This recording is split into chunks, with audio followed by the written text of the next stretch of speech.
Select the OSUT training slot. I'm preparing. Copy.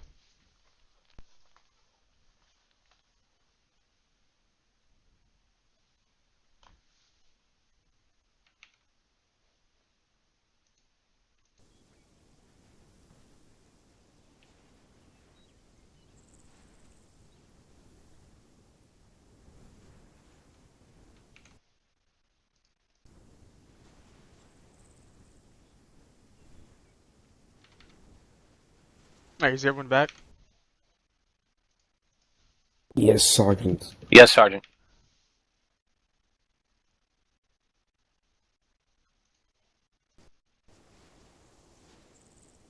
Alright, excellent. Alright, Sergeant Margin, since you had specific things you wanted to say in that part, I guess I'll let you start it off. All right, thank you, Sergeant Smith. All right, well, welcome to day one, gentlemen. I see a couple of faces I haven't seen in a while. Hopefully, a little bit of this is still the brain. All right, so Sergeant Margiotta, my billet is 1-4 Charlie team lead and 2IC of said squad.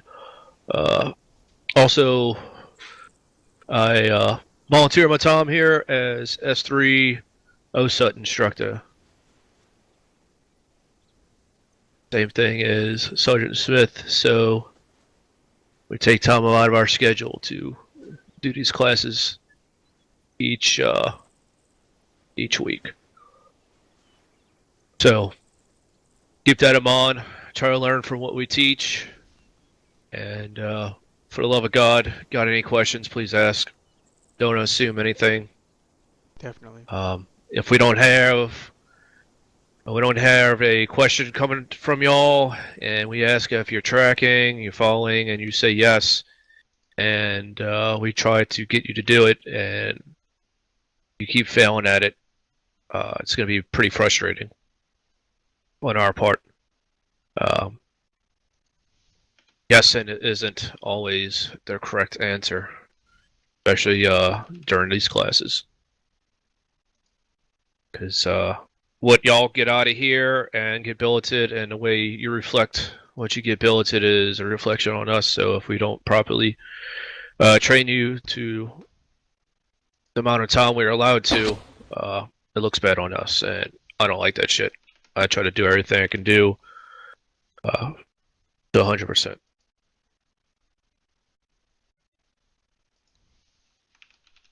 So that's me, Sergeant Smith. If you want to. Yep, I am Sergeant Smith. Primary billet is 3-2 squad leader. I got a lot of secondary billets, and one of them is S3 OSUT instructor along with Sergeant Margiotta. My other secondary billets are S1 personnel clerk and S2 media specialist. And here with us today as well, Sergeant McCoy. He is a helper with us. I'll let him explain. Well, not explain, but introduce himself as well. Thank you, Sergeant. Sergeant McCoy. I'm the 1-2 Alpha Fire Team Lead. I'm also S3 Recruit Training Instructor. And I'm here out helping out OSUT today. Thank you, Sergeants. Thank you.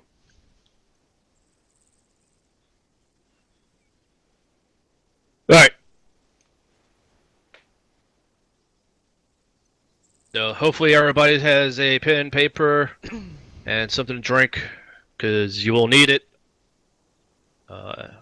We have 4 days of these classes. Day 4 will be a practical FTX and/or graduation, depending on how bad the FTX goes. So day 4 is kind of a doozy.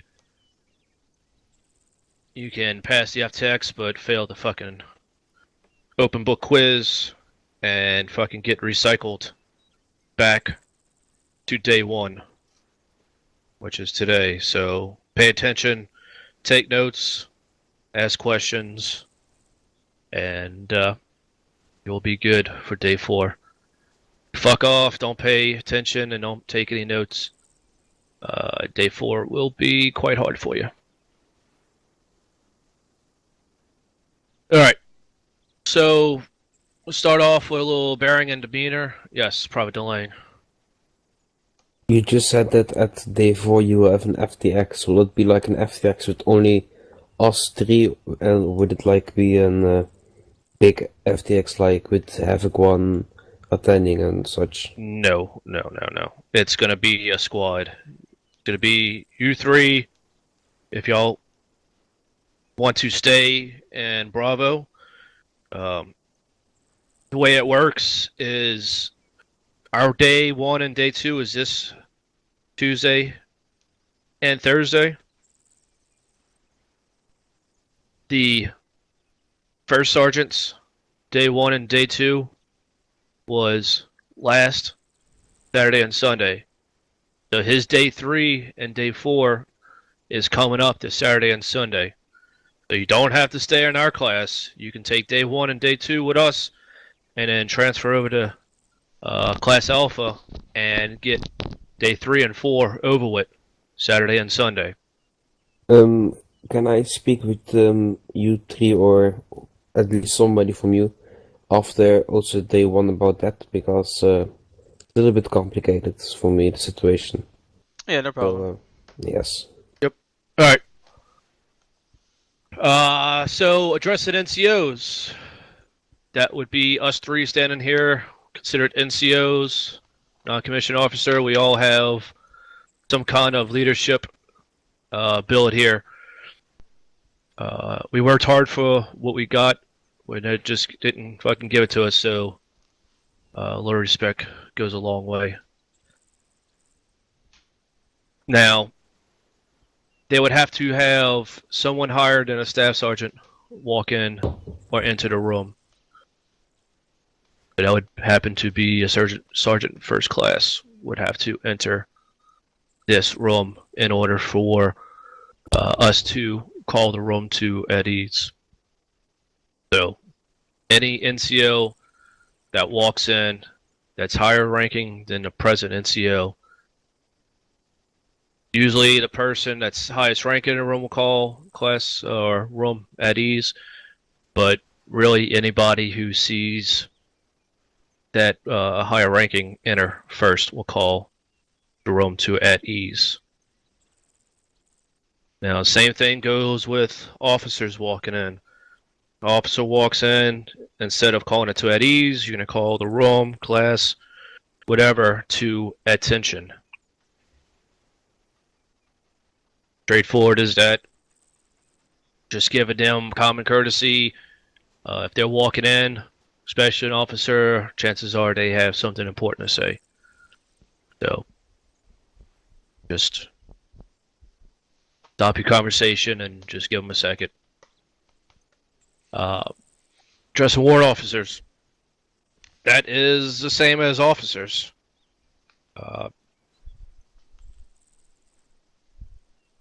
The one that walks in, a chief or higher. Well, they're all chiefs, but there are multiple chiefs. You call the room to attention and give them that common courtesy. So, pretty straightforward. I'm not going to beat that dead horse. So private delaying, you did it right. You have a question or comment, go to side chat, and you will either type in a Q or a C, and we will get to your question and or comment as soon as possible.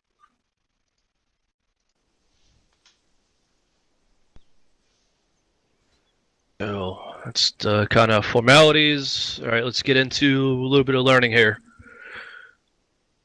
So day 1, 2, 3, and 4, we're going to go over different aspects of being infantry.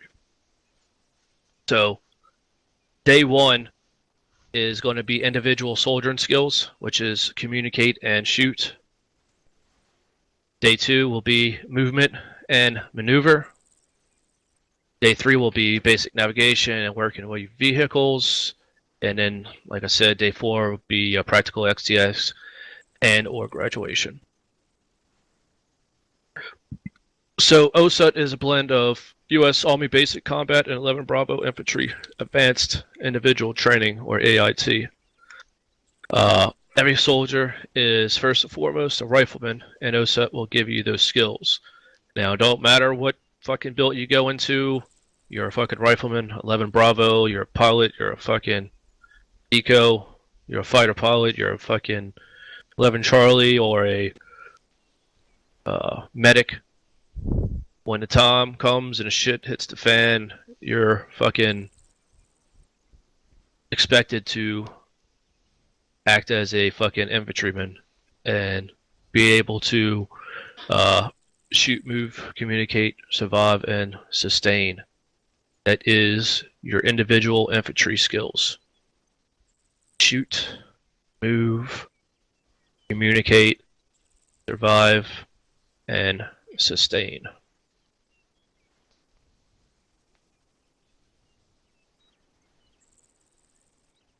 I don't know if anybody's prior, former, or active military, but a lot of stuff is the same, but we do a few tweaks for tactics just because this is a game and certain things we cannot do here in a game that is done in real life. So, yes, they do have hand signals, but they're way too fucking slow. Breaching and clearing, stacking, all that stuff can be done without fucking words. But here, you need to do that. Hey Garcia, I see you watching the stream. So, I gave you infantry, your individual infantry skills. Now, this is your individual soldier skills. So, communications, basic weapons, basic engagement techniques, and basic engagement procedures. So, I'm going to go over communicate and shoot. I'm not going to go through all the weapons and let you fire them for enough time and a fucking fun op or whatever to do that on your own. But our main primary weapon for infantry is the fucking M4. So, how many of y'all want to be in some kind of leadership position once you graduate or sometime into the future? In the future, I do want to be in the leadership position, Sergeant. I'm the Alright. future sergeant, yes. Yes, alright. So, that brings me to the next one. So, leadership is not about being in charge of somebody. That shit can get to your head. Yeah, I'm a fucking higher rank. You know, now all these peons gotta listen to me. No, that's bullshit. That's not how it works. Leadership is about taking care of those in your charge. So, you fucking piss on people, you piss them off, you act like they're fucking under you and belittle them.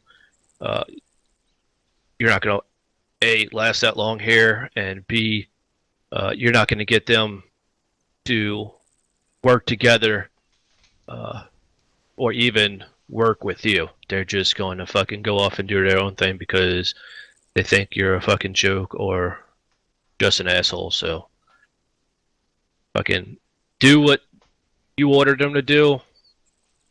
You know, example, you know, if you fucking tell them to clear a fucking building or start pushing forward into a gunfire, you know, don't get them to do something you wouldn't do. You know, take that fucking initiative, you know, show them that they can follow you anywheres. Us as the S3 trained staff, take our responsibilities. Sure, every soldier is prepared to succeed. Nothing is taken for granted. And every soldier is given the knowledge and skills to thrive in a unit. Now, it's up to what you want to do with it. We're a global brotherhood of like-minded people. So, many of whom either served or are serving in the military. You got people from all around the world. Make friends here. It's fucking easy. Don't just sit in a channel by yourself. Fucking sitting in a corner.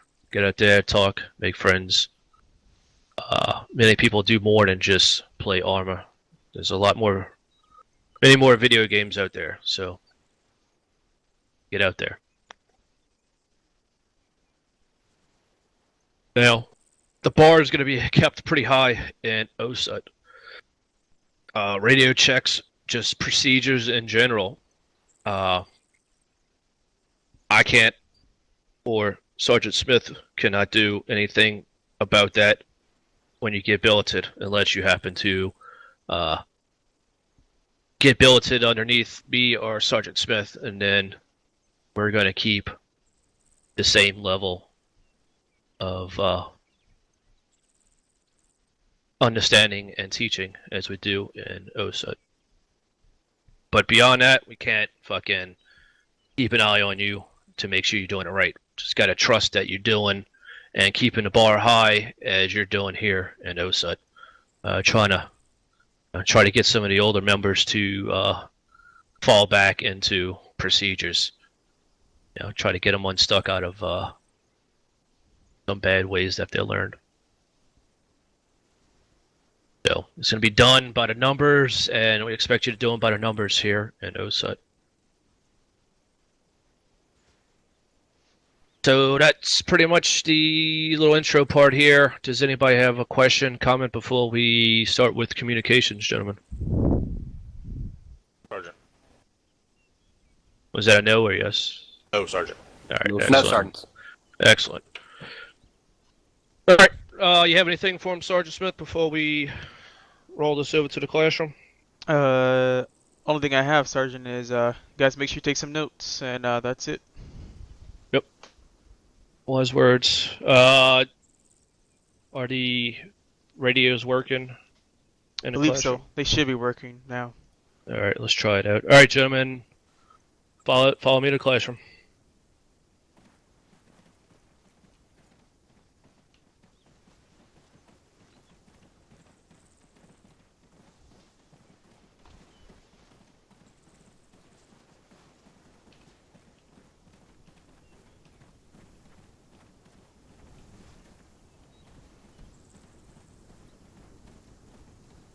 Make sure you remove your fucking soft covers and your iPro.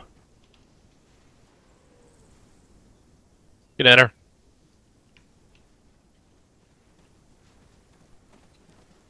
Wait, over here. Grab. Oh, private link. You already know. Grab a radio out of the box. Yeah, it's like my third time doing also day one.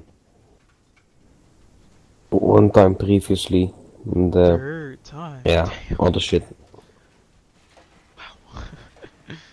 Wow. Okay. What the fuck?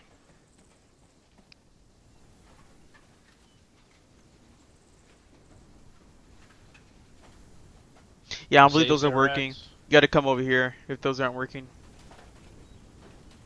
Yeah. Yep, you gotta sit in the right side or sit in the back row. There you go. Hey, you need to use Ace Interaction, huh? Use the Windows key. Yeah, that one's not working either. Because this one was working. Let's me sit down. You're working for me? There you go. Alright, we're good. Oh, for some reason keys aren't working for me.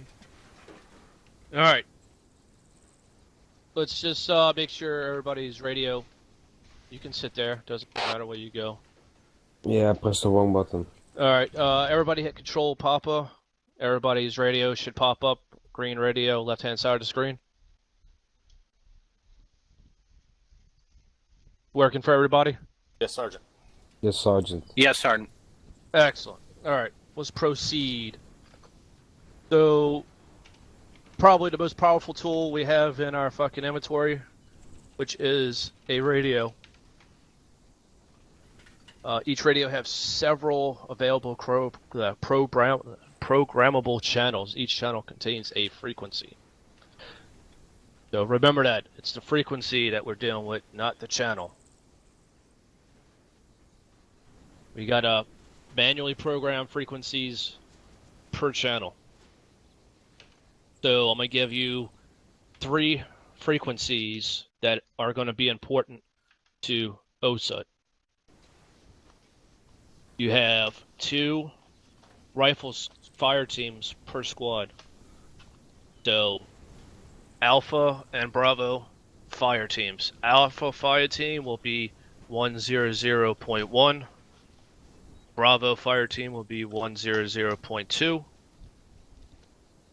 And the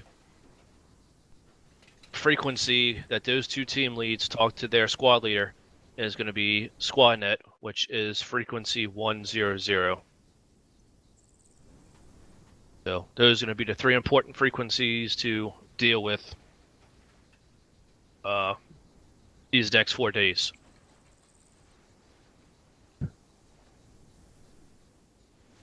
Now, the way we utilize our radio,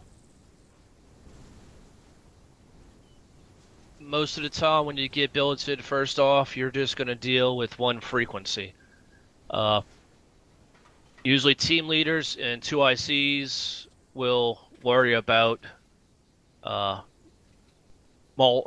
than 1 frequency. But I don't want to have any assumptions, and I want to give you the knowledge to succeed. So I'm going to show you how to program 2 frequencies into the radio so that you can monitor both frequencies and also communicate on both frequencies without having to flip-flop between channel 1 and channel 2. So there's a way to make a channel, an alternate to the primary channel, and that'll allow you to monitor both frequencies and to send traffic on both frequencies. So let's start off with our TeamNet. Since we only have 3 guys here, we're just going to utilize Alpha Fire Team frequency. So the first thing we want to do is program our TeamNet. We're going to hit Control P, Control Papa, and the first thing you're going to see is radio pop up. It's going to say channel 1, and it's going to have a random frequency plugged in. What you want to do next is hit the CLR button. You want to clear out that random frequency. From your number pad on your keyboard, you want to type in 100.1 and then hit the ENT button, which is set the frequency. The cursor stops flashing, and now channel 1 has the frequency 100.1 programmed to it. Everybody at that point? Yes, Yes. yes Sergeant. All right. Microphone muted. So Microphone activated. we need to program a second frequency. The next frequency we're going to program is going to be our SquadNet. This is something you're definitely going to do if you become team lead, or if you're a team lead in the next 3 days. You're going to have to do this, so pay attention. So we have channel 1.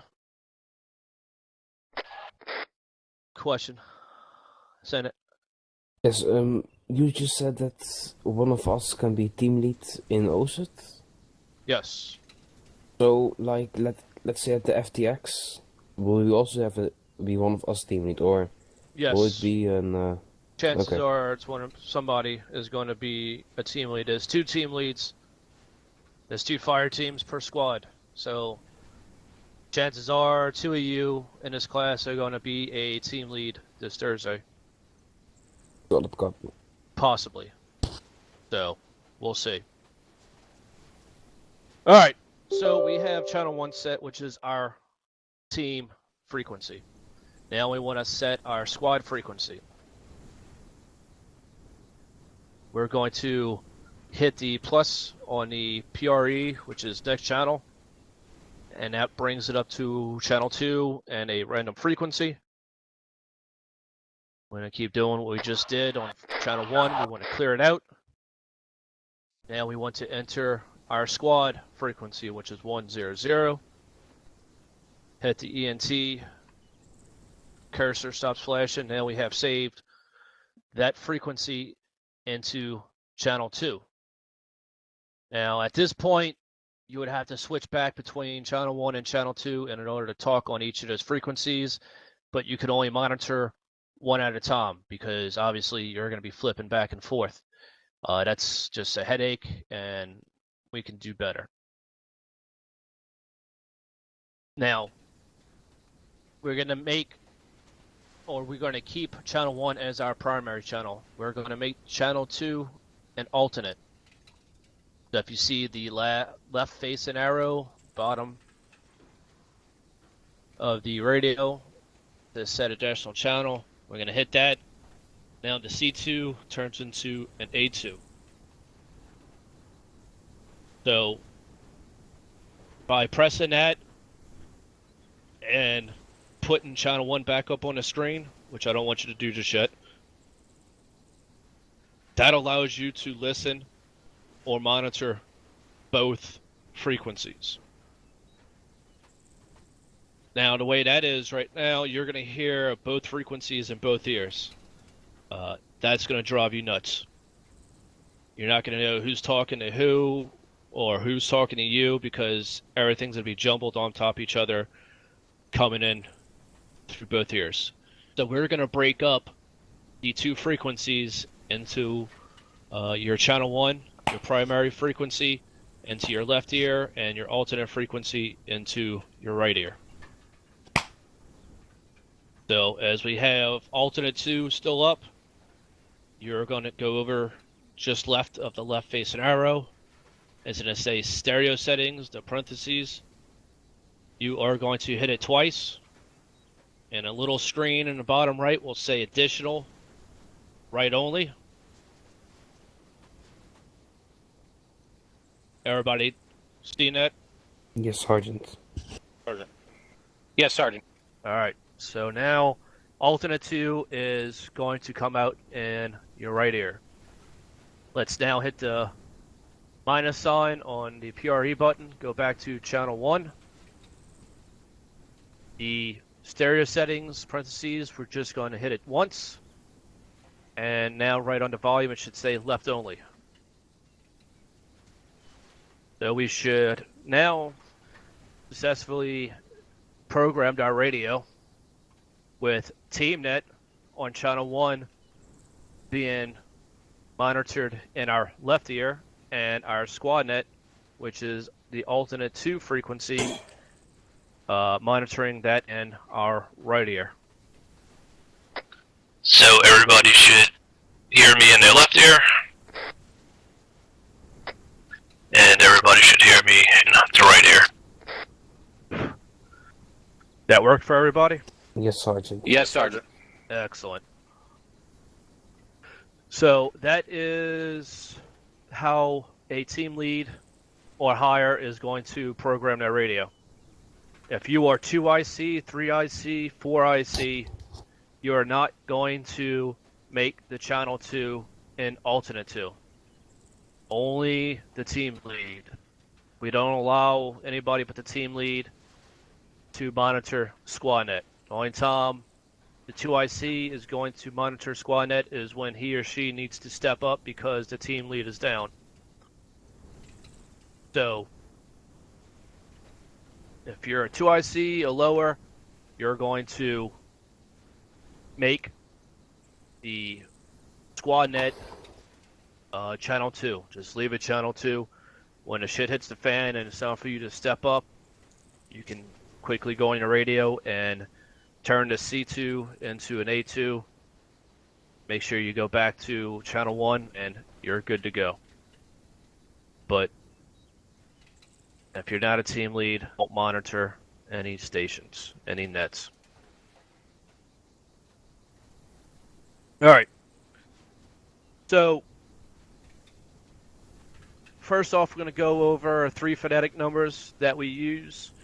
Obviously, we use numbers 1 through 9 and 0, but there's 3 of them that we like to say differently, just to make it clarity per se when you're talking over the radio and you have something important you need to say.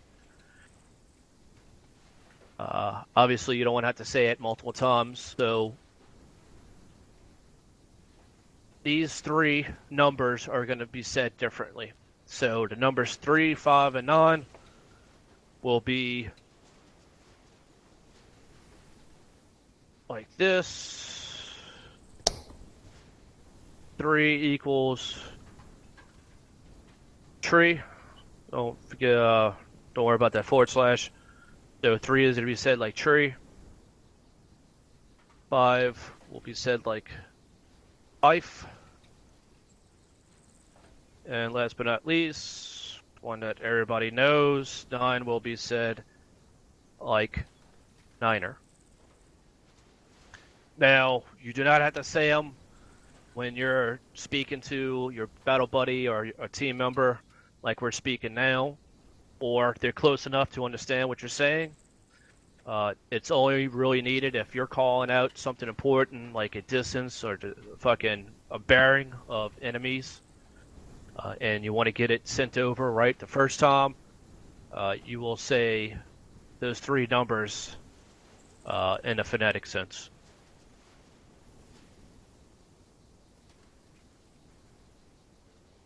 Now, we do use the phonetic alphabet every once in a while. I'm not going to go over it. If you want to, you can look it up. It's easy to remember. Just make sure you go with the military and not the civilian. Now, talking over the radio has its limitations. Limitations is only 2 people can talk on the radio at once. Now, you have 2 people that have control of the radio, let's put it that way. There's no fucking party line. There's no fucking 3-way calling. No bullshit like that. So, you have multiple people that need to use that frequency to get information sent over. So, key thing you need to remember is brevity. You need to keep your fucking information, your fucking comms traffic, short and fucking sweet and to the point. You know, everybody doesn't need to know the fucking huge dump that you took fucking last night. So, we have some pro words here that help with brevity. It gets what you need to say to the point with as minimum amount of words. So, first and foremost, when you fucking key up the radio, the first thing that's always going to come out of your mouth is going to be the pro word, this is. Every time you key up the radio, it's going to be you, this is me. No ands, ifs, or buts. It might seem redundant, but that's how it's going to be. You, this is me. So that pro word is this is. That lets the person know who you're contacting, who is contacting them. I can't just be like, Sergeant Smith, come in. Then he's fucking like, yeah, go. You know, he's fucking wondering who the fuck's calling him. Now, obviously, if I was calling him or he was calling me, I would know right away because I know his fucking voice. But when shit's going down and you're focusing on other stuff, you don't want to have to fucking put too much more effort into a radio communication than you need to because somebody else isn't being clear. So a simple, you, this is me, will suffice. An example, if I was calling Sergeant Smith, it would be Sergeant Smith, this is Sergeant Margiotta, over. That's it. That's how you're going to start a fucking communication. Next pro word is over. Notice I used over at the end of that transmission. Over lets the other person know that you're finished with what you need to say, and they can start transmitting. And after they finish their transmission, they will say over. That will happen until the transmission is finished. Now, without saying over, the other person doesn't know what's going on. This is radio, usually not within line of sight. It makes it even harder because we're not physically there. Body language comes into play quite often. But always use the pro word over. Whenever you finish with what you're sending, traffic-wise, say over, and that allows them to send their traffic. So use a pro word over. Don't leave the other person guessing. Question, Private Delane. Yes, do you mean with literally everything you say on the radio you say over? Or are there expectations, or whatever the word is? When you're on the radio, you're going to use these pro words. There's never going to be a point on the radio that you're never going to use the pro word over. You're never going to use the pro word this is. You're never going to use the pro word out. So, copy. Thank you. So, stuff I'm going over is pro words, how to use them, in what context they're used, and the reason behind them. So like I said, over lets one person know that they're finished sending traffic, and the person they're talking to can now start with their traffic. Now, when the traffic is all done, everything that is said or needed to be said is finished. The person, I'd say 98% of the time, will out the transmission. There are a few exceptions. I will go over those, but 98% of the time, the person who started the transmission will out the transmission. So if I started a transmission with Sergeant McCoy, he's not going to out it. I will out it. Make sure that happens. Not out the transmission is just like not overing a transmission. Even though they're two different, you don't use that pro word, you have people sitting on the other end of the fucking radio wondering what the hell's going on. Because as long as you use the pro word over, you have control of the net. I forgot to mention that. Nobody else will talk over your comms. At least they shouldn't. As soon as the pro word out is used, you have now freed up the net, and whoever else needs it can use it. So be conscious of that. Get what you need to say, and if you initiated a communication, out it. If not, just make sure you're overing the communication. Never use them together. Over and out is fucking Hollywood bullshit and stupid. As you just heard, over and out is two completely different pro words, but they are necessary for strict communication, proper communication.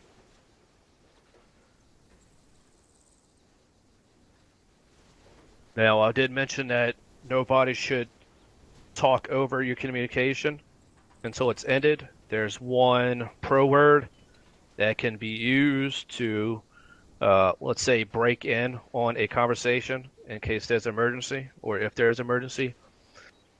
And I will go over with that in a minute. That's pretty much the last one that we're going to talk with, but I will let you know when we do. All right, next pro word is break. Think of break as a period or a fucking comma in your fucking communication. Instead of fucking overloading the person you're talking to with all kind of information, you can break that communication, that traffic. It's simple as give them this is me, sending them the communication, the traffic, saying break, letting go of the key on the radio, give it a second, key back up, and continue on with your transmission. Break just gives you a chance for your fucking brain to catch up with your mouth, and it allows the person you're sending the information to fucking digest it. So instead of sending them fucking paragraphs of information, break it up. There's no limit to how many times you break communication. Just do it properly. Say break, let go of the key, and then key it back up. You don't have to go, you, this is me, when you start the conversation again, or start transmitting again. As long as you don't say over, there's no reason for you to do, you, this is me. So as long as you're just breaking the transmission, just key back up and start transmitting. Now, the next one is wait over. There's nothing more annoying to a team lead, squad lead, or your fucking battle buddy than not fucking answering a transmission.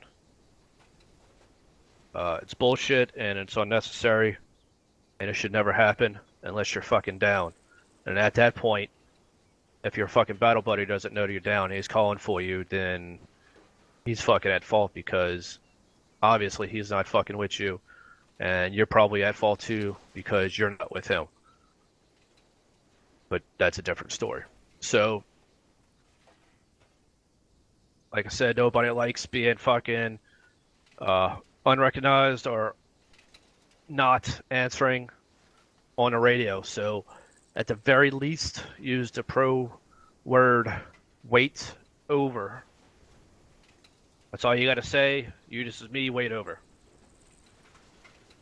The hell lot better than fucking dead silence and another person wondering what the fuck's going on. And now you just took his head out of the fucking battle, out of combat, to try to figure out what's going on. Wait over simply means that I need 30 seconds to a minute to respond to your transmission.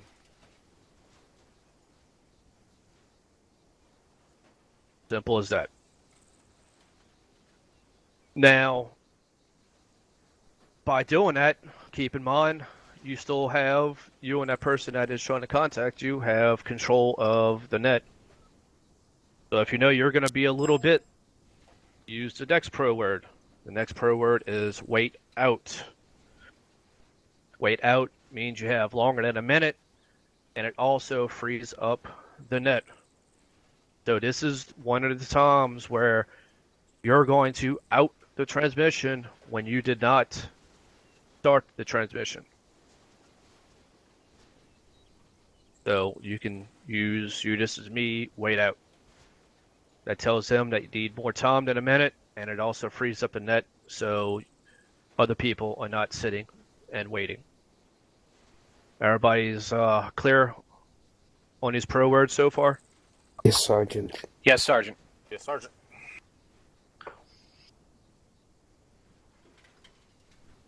Alright, so next pro word is going to be Roger. Roger is saying that I have received your last transmission and understand it. Instead of saying, yes, I understand, just say fucking Roger, over. You know, you, this is me, Roger, over. All these pro words were designed to minimize activity on the radio. So Roger just simply means I've received your last transmission and understand it. Now the next pro word takes it a step further. Next pro word is will co. It is shortened down for will comply. Not only does it mean Roger, which is I understand your last transmission, but it also puts the comply part in there, which means not only do you understand it, but you will comply. So if I was Sergeant McCoy's team lead and I gave him a direction to move, all we would have to say is, you, this is me, Wilco. Over. So right there, he just told me that he understood where I want him to go, and he's fucking doing it.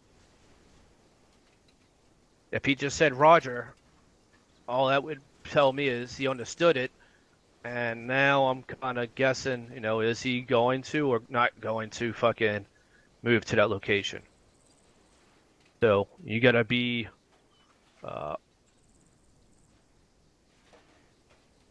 confident with your wording. So he can just simply say, you, this is me, Wilco, over. I'll out the transmission, and right there, I know he understands, and he's fucking going to proceed with the direction I gave him. Never use Roger Wilco together. It's redundant to a point. So it's like saying, yes, yes. If there's anything such as a fucking double positive, like a double negative, fucking Roger Wilco would be that. So don't say Roger Wilco. You will get laughed at. Don't get butthurt over it. Just fucking take it all in good fun, but learn not to say Roger Wilco. Next pro word is say again. Say again is probably something you're going to have to really work hard to fucking get into your vocabulary. As humans, especially a lot of people being civilians getting into this, repeat is part of our vocabulary. Day-to-day life that we say often. Here, forget the word fucking repeat was ever invented. It's not even a word anymore. The new phrase you're going to say is say again. You didn't catch somebody's communications that was sent to you, don't ask them to repeat the shit. Fucking bad things could happen. That's after you get billeted. You say repeat, no such bad things will happen. Fucking capitalize will, underline it with fucking exclamation points. So, get that shit out of your head. No more repeat. It's fucking say again. Say again simply lets that person know that Hey George, they how you need doing, to retransmit their information. Say again your last. You can also, for brevity's sake, you can tell them to say again all after or all before a certain word. So if you happen to catch part of the communication, you could tell them to say again all after the last word that you heard. But most of the time, for clarification and certainty, we'll ask to say again your last and get them to send the information completely over again.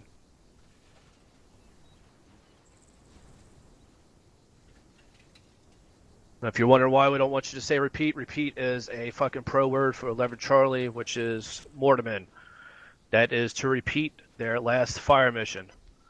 If some way their shit got, repeat got heard by them, and you happen to walk into their last fire mission that happened 5 minutes ago, with Kluwer. and they start sending out rounds, you and your whole team and fucking squad will be fucking destroyed. Annihilated. So for them, it doesn't matter. Repeat last fire mission or repeat can fucking happen 10 minutes, 30 minutes from the last one. As long as they didn't, that's their last fire mission. They write all that shit down. They know where they send out rounds. So when they just be told to repeat a fire mission, it could be fucking something that happened 30 minutes ago. They will fucking put it back in the same spot. So get repeat out of your fucking noggins. All right, moving on. Next pro word is read back. Read back can be sent from the person receiving the communication or the person that is sending the communication. If the person that is sending the communication wants to make sure that you heard it correctly, they will ask you to read back that communication. It's definitely as you, this is me, over, and then you, this is me, read back, over. Read back, last transmission, over. That can be done so that they know for themselves that you heard correctly what they sent. Now, if you want to make sure you heard correctly what was sent to you, you can just say, you, this is me, I read back, and just send the information that you heard and over. And they'll just verify it like Roger, yes, no. And it's good. Because fucking what we do, you want no assumptions. Assumptions fucking can get you killed or fucking friendlies killed. So, always get clarification. Next pro word is correction. You made an error in some part of the transmission. Make a correction. It's just simple as you, this is me, correction over. Or fucking you, this is me, correction. And start with sending the correct information. If I fuck up, I like to correct the information, but I like to send the entire information over again, not just part of it. You know, if it's given out the 3Ds, which is distance, description, and direction, I like to give it all out. If I fuck up one part, I don't want to just blurt out that number again, because it could fuck up with somebody and they just think it for a fucking distance instead of a fucking direction or whatever. So don't leave anything to chance. And don't be shy about it. You fuck up, you fuck up. Everybody does. I do it. Sergeant Smith does. Sergeant McCoy does. Fucking make sure better man is fucking understanding you did it and fucking learning from it and fucking correcting from it. That can go with anything, not just on a radio. Now, next pro word is interrogative. Interrogative is a request or confirmation. So you have, you request a confirmation and or question. It goes with you, this is me, interrogative, over. Not you, this is me, interrogative, and start with your question. That's not how it's done. It's you, this is me, interrogative, over. At that point, you just now gave the person you're contacting fucking 3 options. They can either tell you to send your traffic over. They can either tell you to fucking wait over or wait out. You're saving yourself time, and you're saving them time, and you're saving everybody else in the fucking that frequency time. If you say, you, this is me, interrogative, and you start sending all the fucking traffic you're gonna send them, asking them a question and all this shit, and they're not ready, then you just wasted fucking time where other traffic could have been sent or whatever. It's one of those things where you don't want to assume that just because they answered you that they can fucking talk. So, give them that option. Now, next 2 pro words, I'm not going to go into them too deep. It's fucking obvious. The pro words are correct and wrong.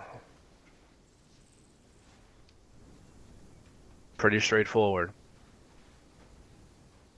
And obviously, if something's wrong, fix it. Don't just say, no, that's fucking wrong. Send the correct information. You know, don't waste any more time trying to play fucking games with the other person on what was wrong. Fucking get that shit fixed and fucking move on. Now, the next and last pro word here is going to be break, break, break. Now, this is going to be used if there's a fucking emergency, there's priority traffic that needs to be sent, and the fucking frequency that you need to send that traffic on is being used, is in control with 2 other people. Now, you or somebody needing fucking morphine is not priority traffic. A fucking MBT or a fucking BMP3 fucking breathing down your fucking throat is fucking priority traffic. A fucking enemy squad fucking flanking you is priority traffic. You will fucking get on a radio and say, break, break, break. You, this is me. Break over. Right then and there, the people are fucking talking. As soon as they hear break, break, break, they need to shut up. They shouldn't continue. I don't care if they still had one more fucking word to say. They need to stop what they're doing and let you have control of the fucking net. So, that's the last pro word is break, break, break. And that will let you take over control of that frequency. Now, I told you there's a 98% chance that the person who sent a transmission will be the one who outs that transmission. Now, one of the times when that doesn't happen, I already went over, that is when you use the pro word wait out. The next time is going to be when a higher up is busy and they know that the communication is ended, so instead of waiting for you to out the transmission, they will out the transmission. Don't get butthurt over it. It's just they're fucking busy. The higher you go in leadership here, the more people you have talking in your fucking ears, and the more fucking hectic and crazy it gets. So if somebody outs your transmission, fucking don't think they're trying to be an asshole. They just have a lot of shit going on. So, but besides that, you will be the one to out a transmission you started. All right. Anybody has any questions on all of that? No, Sergeant. No, Sergeant.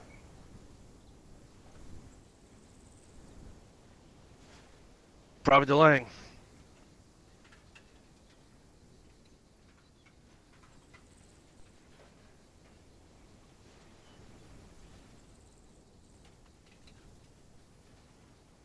Private DeLang.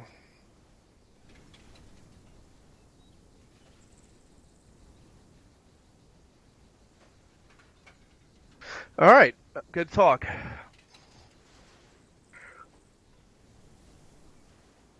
I know what the fuck question I'll ask you on fucking day 4. All right, so I'm gonna go over a proper radio check. This is what's gonna need to be done. Response is required. Yep. And fucking OSUT Out is transmission. from now till day 4. Okay, so I'll be right back. I'm gonna go get me proper radio some check before they close is out. something that needs Back to in about 5 minutes, always alright. be done. As soon as you get in the server, for lack of a better word, Microphone you get muted. kitted out.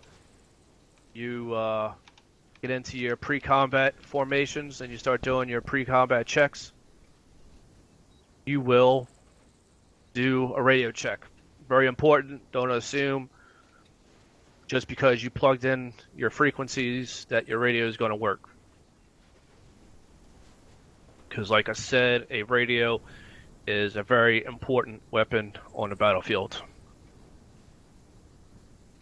Very important. So, this is how the radio check is going to go. So it's going to start off with you, this is me. Radio check on frequency. And we're going to use this team net just for an example. So let's start this over again. To start off, radio check with you, this is me. Radio check on frequency 100.1 over. The person you're contacting will come back with you, this is me. I have you, Lima Charlie, 5x5, loud and clear, whatever you want to use, on frequency 100.1 over. And then, since you initiated a contact, you will out the transmission. It will be you, this is me, Roger out, copy out. That is as simple as it gets, but it still gets fucked up. But that's how we want it done here in OSUT. I'll fucking write it out for you.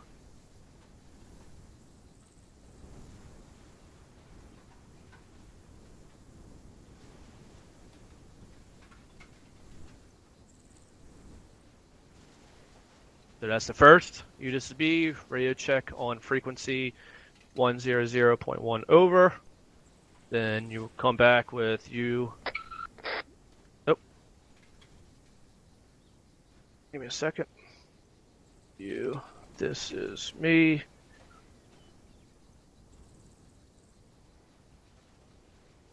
Let's just say.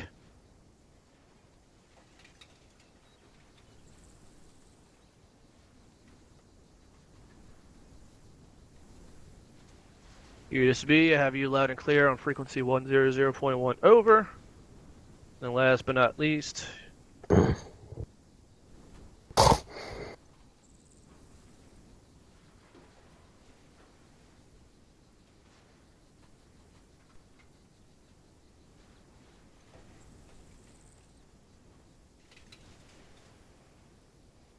everybody's squared away with that? Yes, Sergeant. Excellent. Alright.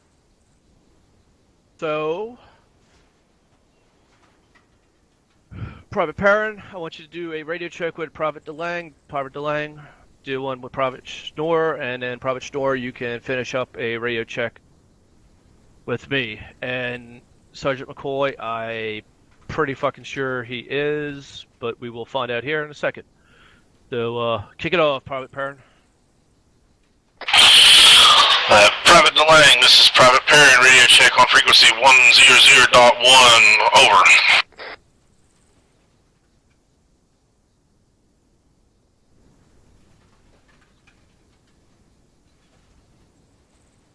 Alright, that's fucking nice. So Private Perrin, let's fucking skip over fucking Sleeping Beauty or whatever the fuck he's doing. And, do one with Private Schnorr, please. Private Schnorr, this is Private DeLang, radio check frequency 100.1, over. That was Private Perrin, correct? He's Sergeant. doing with you because Private Perrin is obviously not fucking paying attention. Excuse me, yeah, Private Perrin, I'm sorry. Not you. I'm just kind of pissed off right now. Yeah, Just Private want to Perrin, make sure, Sergeant, because Yeah, he said yeah. DeLang in his transmission. Yeah, I did. I got confused because I was trying to do one with the first one and skipped it. Yeah. Private So- Perrin, this is Private Schnorr, read you Lima Charlie on frequency 100.1, over. Private Schnorr, this is Private Perrin, copy out. Excellent. Do one with me, Private Schnorr, and we'll fucking move on. Sergeant Margiata, this is Private Schnorr, radio check on frequency 100.1, over. Private Schnorr, this is Sergeant Margiata, have you Lima Charlie on frequency 100.1, over. Sergeant Margiata, this is Private Schnorr, Roger, out. Fucking beautiful. Thank you for doing an awesome radio check. That fucking is awesome. Usually it's fucking butchered beyond fucking reason, but y'all did it well. Alright, let's get on to with the fucking interesting stuff here. The firearms portion. So our primary weapon mostly is yes. Question. Yes. Which key is it that fires up your channel you're listening to? All right. Like I know it's So cap lock to go to channel 1. What was yeah. the So it's gonna be additional? T or the Tango key. Okay. Apologize, I didn't say that in my little thing, but yeah. So Tango key will let you transmit on your alternate frequency. Thank you. Nope, not a problem. All right, so our primary weapon, most of us have, is a M4.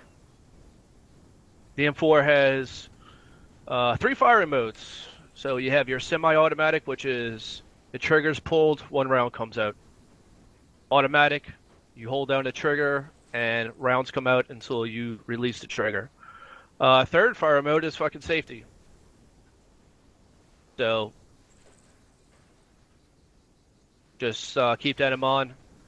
Safety is important, especially during FTX, or if you can't keep your finger off the trigger during a fucking deployment, put it on safety, because our success on the battlefield dictates fucking preliminary fucking stealth.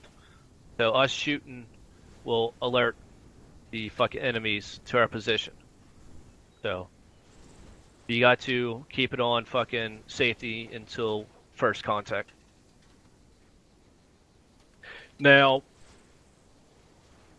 some more important terminology here is point fire and area fire.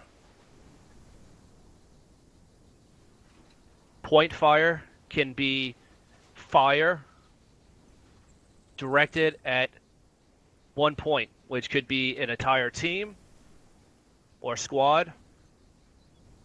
Fires at like one bunker or one enemy infantry or something singular. Now, area fire is when that fire team or squad fire in an area laterally and in depth. So laterally means fucking left to right, and in depth means from the target and back. So you're making this huge oval around the fucking enemy. Point fire is more for fucking putting kill shots on target, whereas area fire is suppressive fire. Everybody tracking on that? Yes, Sergeant. Yes, Sergeant. Excellent. So area fire can be done in different ways. You can shoot tracers in the middle to mark an area to fire that way, or send tracers either left or right of where you want engaging. But for the most part, area fire is suppressive fire. Point fire is fire in which you intend to either wound or kill the enemy. So I'm gonna go over our different fucking weapon platforms that we utilize. Our primary one is the M4A1. It is a magazine-fed, gas-operated, air-cooled, shoulder-fired weapon capable of semi-automatic fire or automatic fire. The max effective range at an M4 is 500 meters. That's something you want to fucking keep in mind. It's 500 meters, which means the max effective range, since it's at 500 meters, is where you're less likely to miss and also inflict a mortal wound or a kill shot or multiple mortal wounds, since some of these assholes don't like to go down without a fight. But your chances of hitting them greatly diminishes past 500 meters. So from 500 meters to fucking point blank, you're good to go. That is fucking the effective range is 500 meters. Now, a point target, so excuse me, I didn't finish that up. So 500 meters is effective on a point target. So if you're putting your crosshairs on an individual, 500 meters is the max you want to be. Now, if you're fucking putting down suppressive fire on targets, 600 meters is the max for a area fire.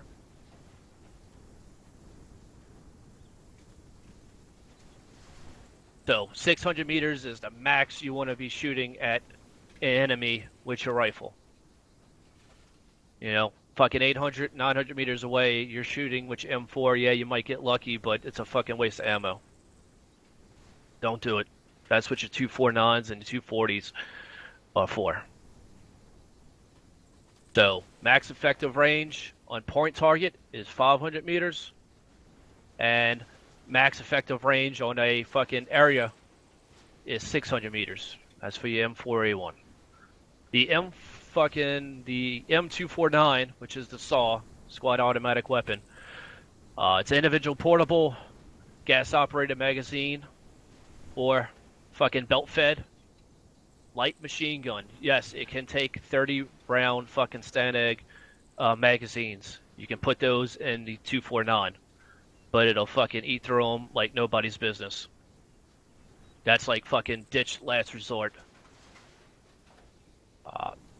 The 249 is an area fire weapon.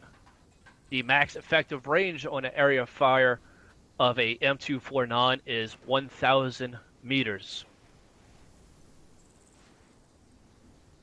Now, when I just say it's for area fire, don't let a fucking individual come flank you, because that's where your sector of fire is, and he fucking pushes past you because you're afraid to shoot at one guy. No, fucking mow him down and fucking make him wish he didn't fucking step into your sector.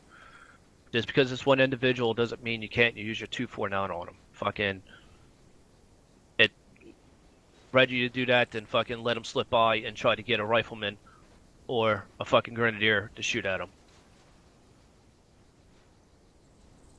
But your main job with the 249 is to put out suppressive fire beyond the 500 and 600 meter distance.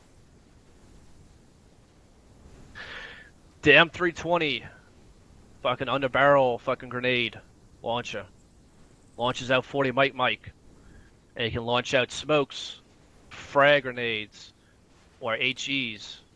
It can also launch out HEDPs, which is high explosive dual purpose, which has less fragmentation but better penetration on light armor, just like the BTR. You can fucking catastrophic a BTR with HEs or HEDPs. HEDPs are preferred, but HEs work better against soft targets because they have a larger dispersal of fragmentation. The max effective range for the M320 on a point target is 150 meters. And for an area target is 350 meters. Now, for people like the first sergeant, and I know fucking Sergeant McCoy, that fucking point target is further than 150 meters. You use the fucking weapon system enough, you can get pretty damn good and drop fucking 40 mics and fucking at the feet of the enemy beyond 150. But for somebody that's just getting into it, 150 is pushing the accuracy of the 320. Next is the AT4. The AT4 is a lightweight, self-contained anti-armor weapon consisting of a free flight fin-stabilized rocket-type cartridge packed in an expendable one-piece fiberglass wrap tube. The tactical engagement range of the M136 is 250 meters. Yes, it goes further, but after 250 meters, it loses its fucking umph. It loses its fucking muzzle velocity, and penetration gets lowered. So the peak efficiency of the AT4 is 250 meters.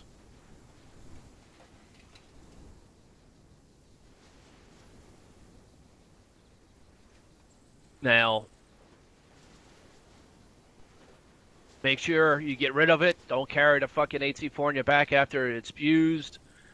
You can fucking really confuse somebody and really piss somebody off at the same point. They see a piece of armor and they fucking yell for you to fucking come take it out, only to fucking see that you have a spent tube on your back. Makes you look horrible, and now you could put the entire fucking task force, squad, fire team, whatever in jeopardy because you didn't get rid of that spent tube. So fire it, drop it, pull out your primary weapon. Next weapon system is the M240 Bravo. That is a medium machine gun that the weapons squad carries. It shoots a 7.62 by 54. So it shoots the larger 7.62 round. They are fucking capable of carrying the M993 armor piercing rounds, so they can fucking rip through BTRs and lightly armored vehicles. Their engagement range is area fire, just like the 249, but there is out past 1,400 meters. 13 to 1,400 meters is where they're going to fucking really do a lot of work.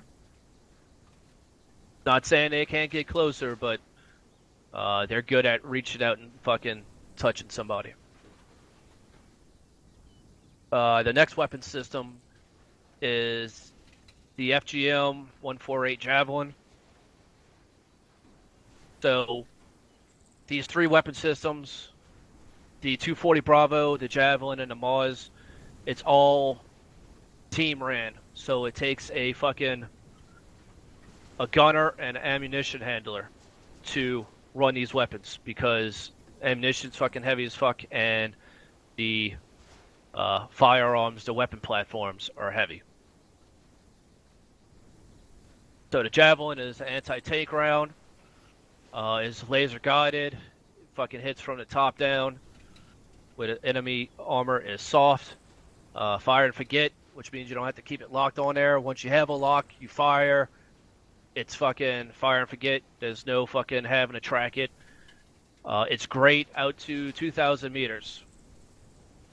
So it really reaches out and fucking says hello. On top of that, it's great because it has fucking thermal capabilities on the clue. The fucking piece that you look through gives you thermal, and it zooms in quite a bit. So if you happen to carry a Javelin, don't just fucking leave it on your back. Pull it off every once in a while and do a fucking scan of the AO. Might find something that you can't see with the naked eye. Last but not least is the M3 Maz. Hopefully it will be the M4 Maz. But right now we are rocking the M3 Maz. It is anti-tank. It is accurate up to 900 meters. The M4, if we get it, will be accurate up to 1,000 meters.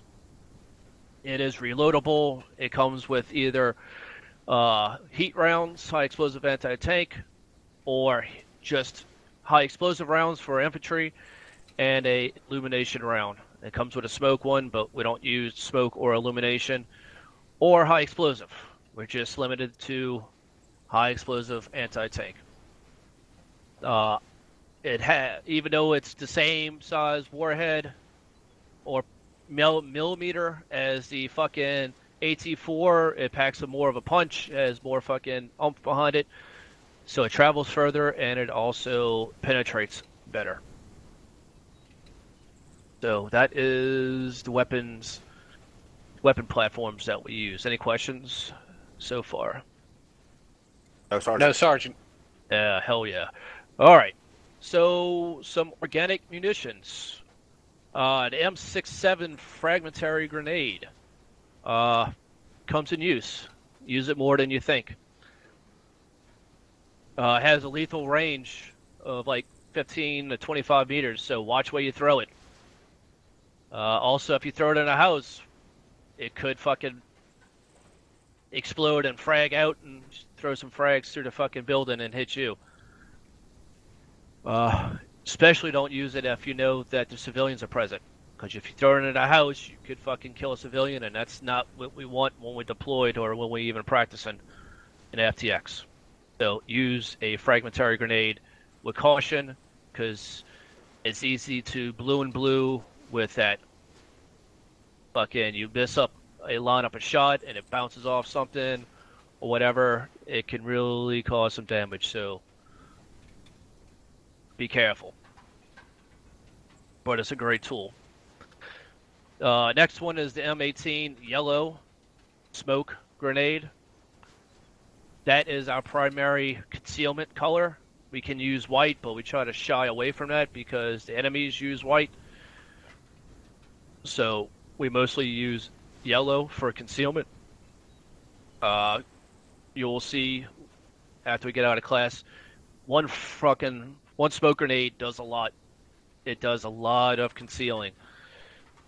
So don't fucking pop more than what you need, because obviously we don't often get resupplied. So what you have is what you got. But also, smoke really bogs down the server. Start to break fucking immersion.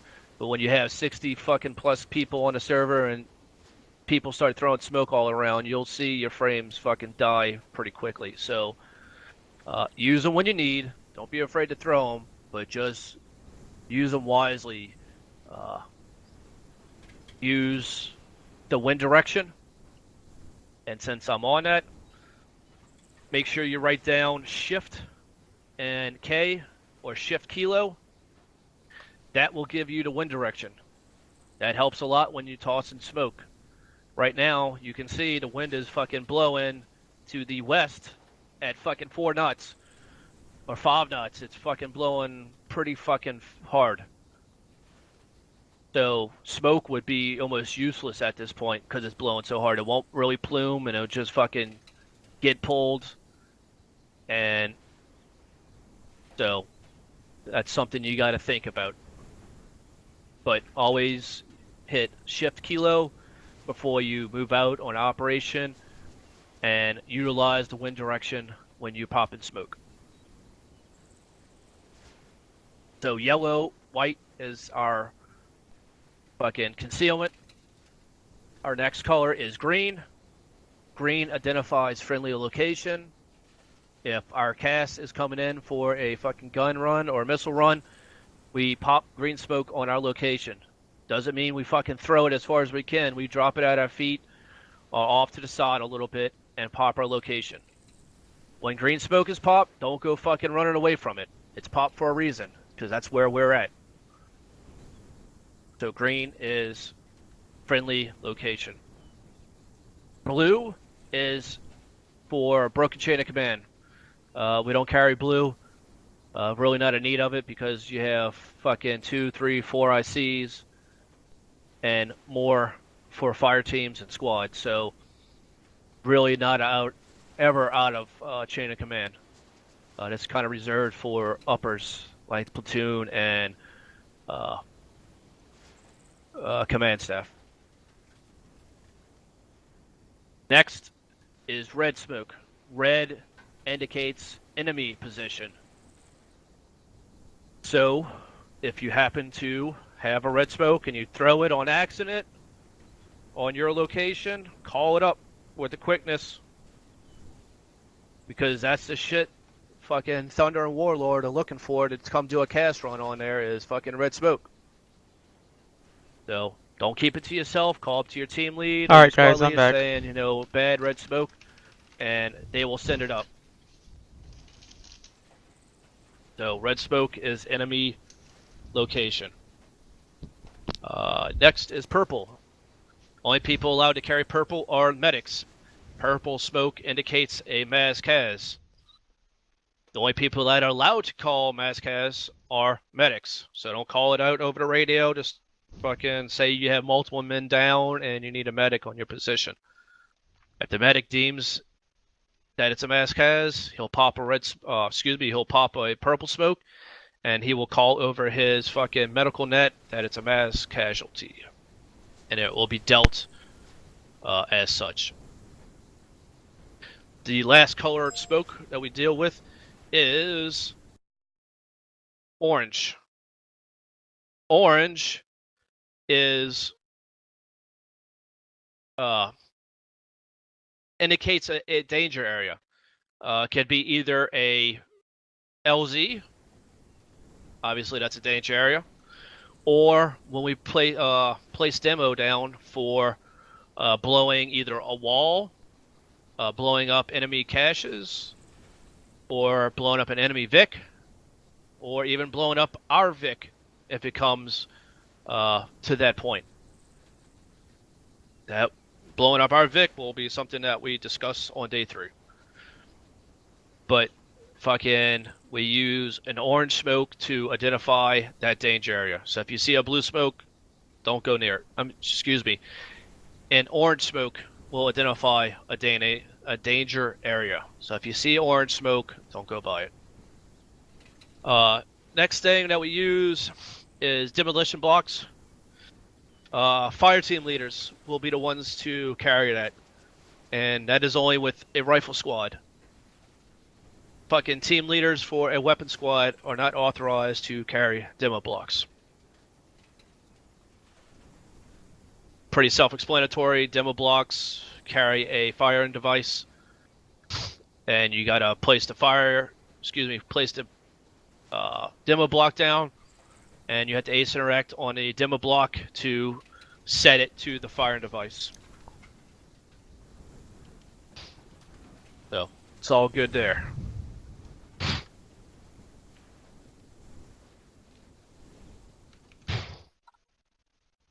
All right. Any questions on those, gentlemen? No, Sergeant. No, Sergeant. Alrighty. So we got some basic optics. The one that a lot of us use is your RCO, your range combat optics. As soon as we get outside, I'll let you take over, Sergeant. So, the range combat optic comes with the ability to fucking range targets. Let's see. If you want to come up here, Province, scroll wheel out of your seats. Come up here. Guess it'll be a while.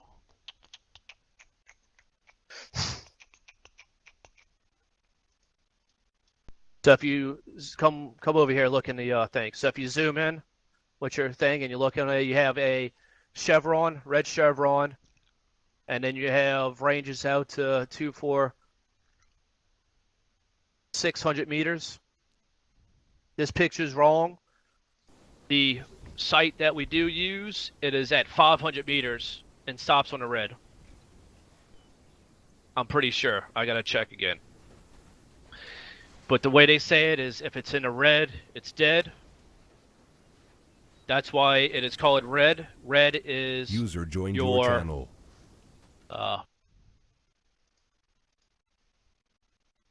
Yeah, see the picture in the middle is wrong. This picture here, go all the way to the left. I want y'all to look at this one all the way here to the left. This is the right one.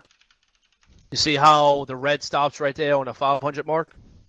500 meters? Yes, sir.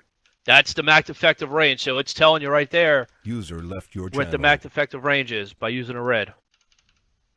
Also, you can range your targets. Obviously, the very point of the chevron is 0 or 100 meters. That's where it's zeroed at. The 200 meters is at the very bottom of the chevron. Well, you see the 2 points, the upside down V, that's 200 meters. And then 4, and then 5, 6, 7, 8. Channel switched. Hey, wake up. Channel group changed. Channel switched. When you're looking through this optic and you see a fucking enemy, when that horizontal line lines up from one shoulder to the other, that's how far he is out. So let's just say, for instance, his shoulders fit between the 600 meter fucking hash mark. He's 600 meters away. Now, it's not fucking perfect, but it gives you a pretty damn accurate fucking range. So you don't have to pull out your vectors and get a range. When you find his range using his shoulders, then you can start firing on him. You might have to fucking take a one shot just to get a test fire, but it's a lot faster and a lot safer ranging them up with the hash lines on this Here, I had to site. get myself shown my admin so I can be able to kick people out the channel. So he's 200 meters away if his shoulder fits within the bottom of the chevron. And then you start with the hash marks at 400, 500, 6, 7, 8. Any questions on that? No, Sergeant. All right, so No, this Sergeant. is it. Yep. All right, well, we could just stay up here for right now. We're going to be rolling out in a minute. So that's a range combat optic. It gives you a range, and it's a pretty damn good optic. It also comes with a red dot on top, that variant, so you can switch between a 3 times magnified and Call a sign. fucking So let me close look at quarters what I optic. missed so far from chat. Because I was Next gone. one is CCO. Alright, Sploxy, you said so no comms, no bombs. CCO is That's true. close combat optic. Hello, A1 Alpha. Or 1 Alpha? They're saying EOTech, but Or O1 Alpha, EOTech, I'm assuming? This believe it or is, not, zero you can check range over. targets on an EOTech by using the O1 fucking 2 Alpha, dots okay, and the large difficult, circle. intermediate, You can over. get fucking ranges out to Okay, 400 difficult, meters. intermediate, nothing heard out. So, What? Because you just said It's Sploxy. semi Never use names on the net. close Yep. range. It's in between the close Well, range and medium range optic Never family. use names on SquadNet, but we'll use on TeamNet. So, Alpha, if you this like is Smith, CCO, Alpha, this is whatever. go by Call all signs, means, code you can names, throw or it on zap your weapon numbers. after We OSUT, don't use but we're just gonna code let names, you get used to the but we RCO. do use call signs. Like I said, most of the time that's the formal one call people signs like. and informal call signs, like actuals. And next call one sign. is man, MGO, some people may use numbers, which is which machine what I'm trying gun to implement optic. in my squad. Don't put this on your M4. This is 0 But yeah. 4 fucking The momentum, yes, MG, definitely momentum your is fucking number one 240 thing. Always to keep your momentum up. and your Never 249. moving. Utilize this because it ranges out past 1,000 meters, and you're not fucking shooting out past 1,000 meters with your fucking M4. So this is a weapon that, an optic that we're going to use on our 240 and 249.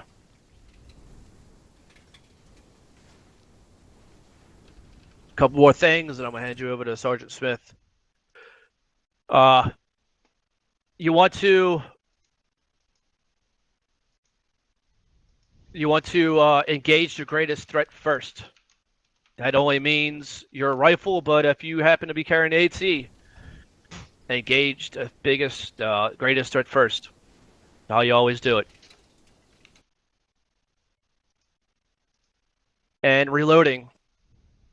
No matter what you're using, say you're reloading. Don't stay quiet, because people need to know when that fucking weapon system's down, especially the SAW or the 240. You know, fucking yell out, reloading, SAW down. That will allow the rest of the team to pick up fire in place of the SAW being down, because that's a fucking a big suppressive unit being down.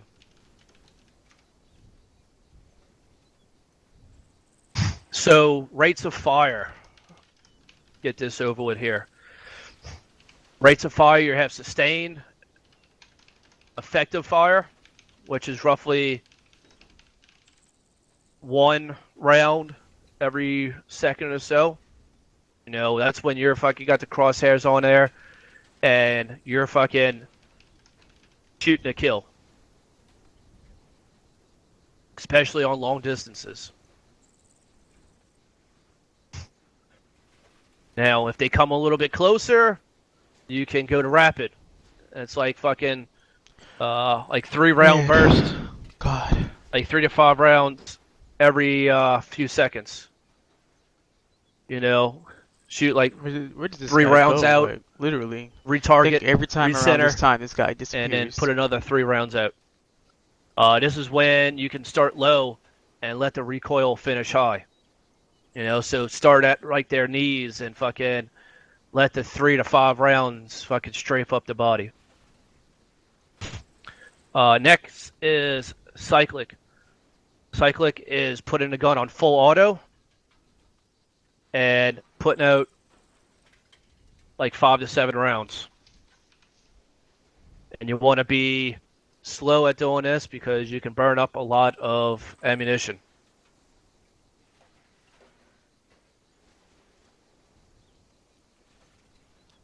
Now the 249 is always burst fire, never single shot.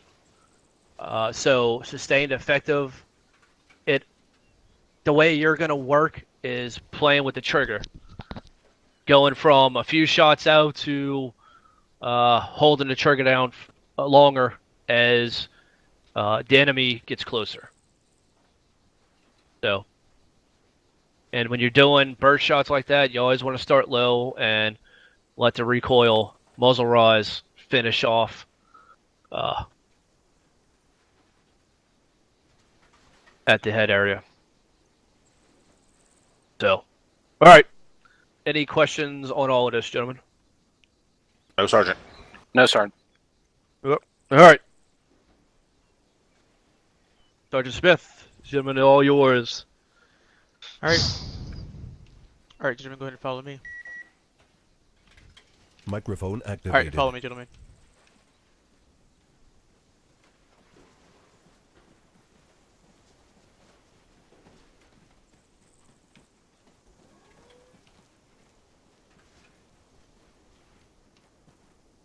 Alright, don't worry about your hard coverage, just come follow me to the supply sergeant.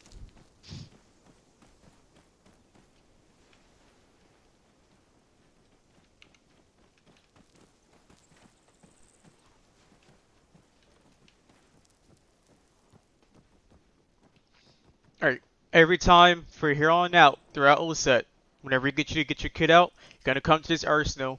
So come to the arsenal now. And then select the loadout in reference to the billet we assigned you. So both of you go ahead and grab your rifleman loadout. Once you've done so, you're going to go over here to the Chemonet box. You're going to grab your rocket. I'm sorry, not rocket. You're going to come to the Chemonet box. You're going to grab your radio and your Vector 21 Night.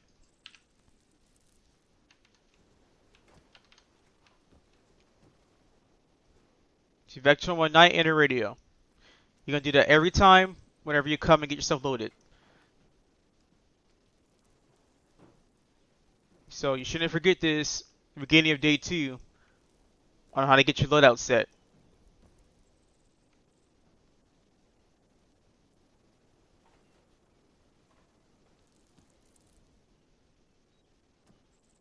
Alright, follow me.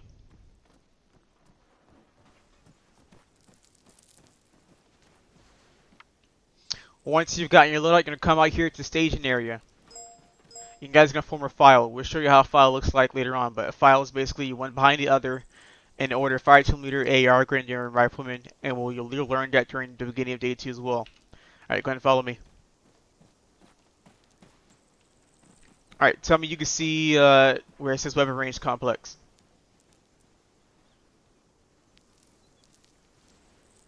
Alright, teleport to weapons range complex if you see it. I see it, sorry, Sergeant. Yep, teleport to it. Don't have that much time. Alright, follow me.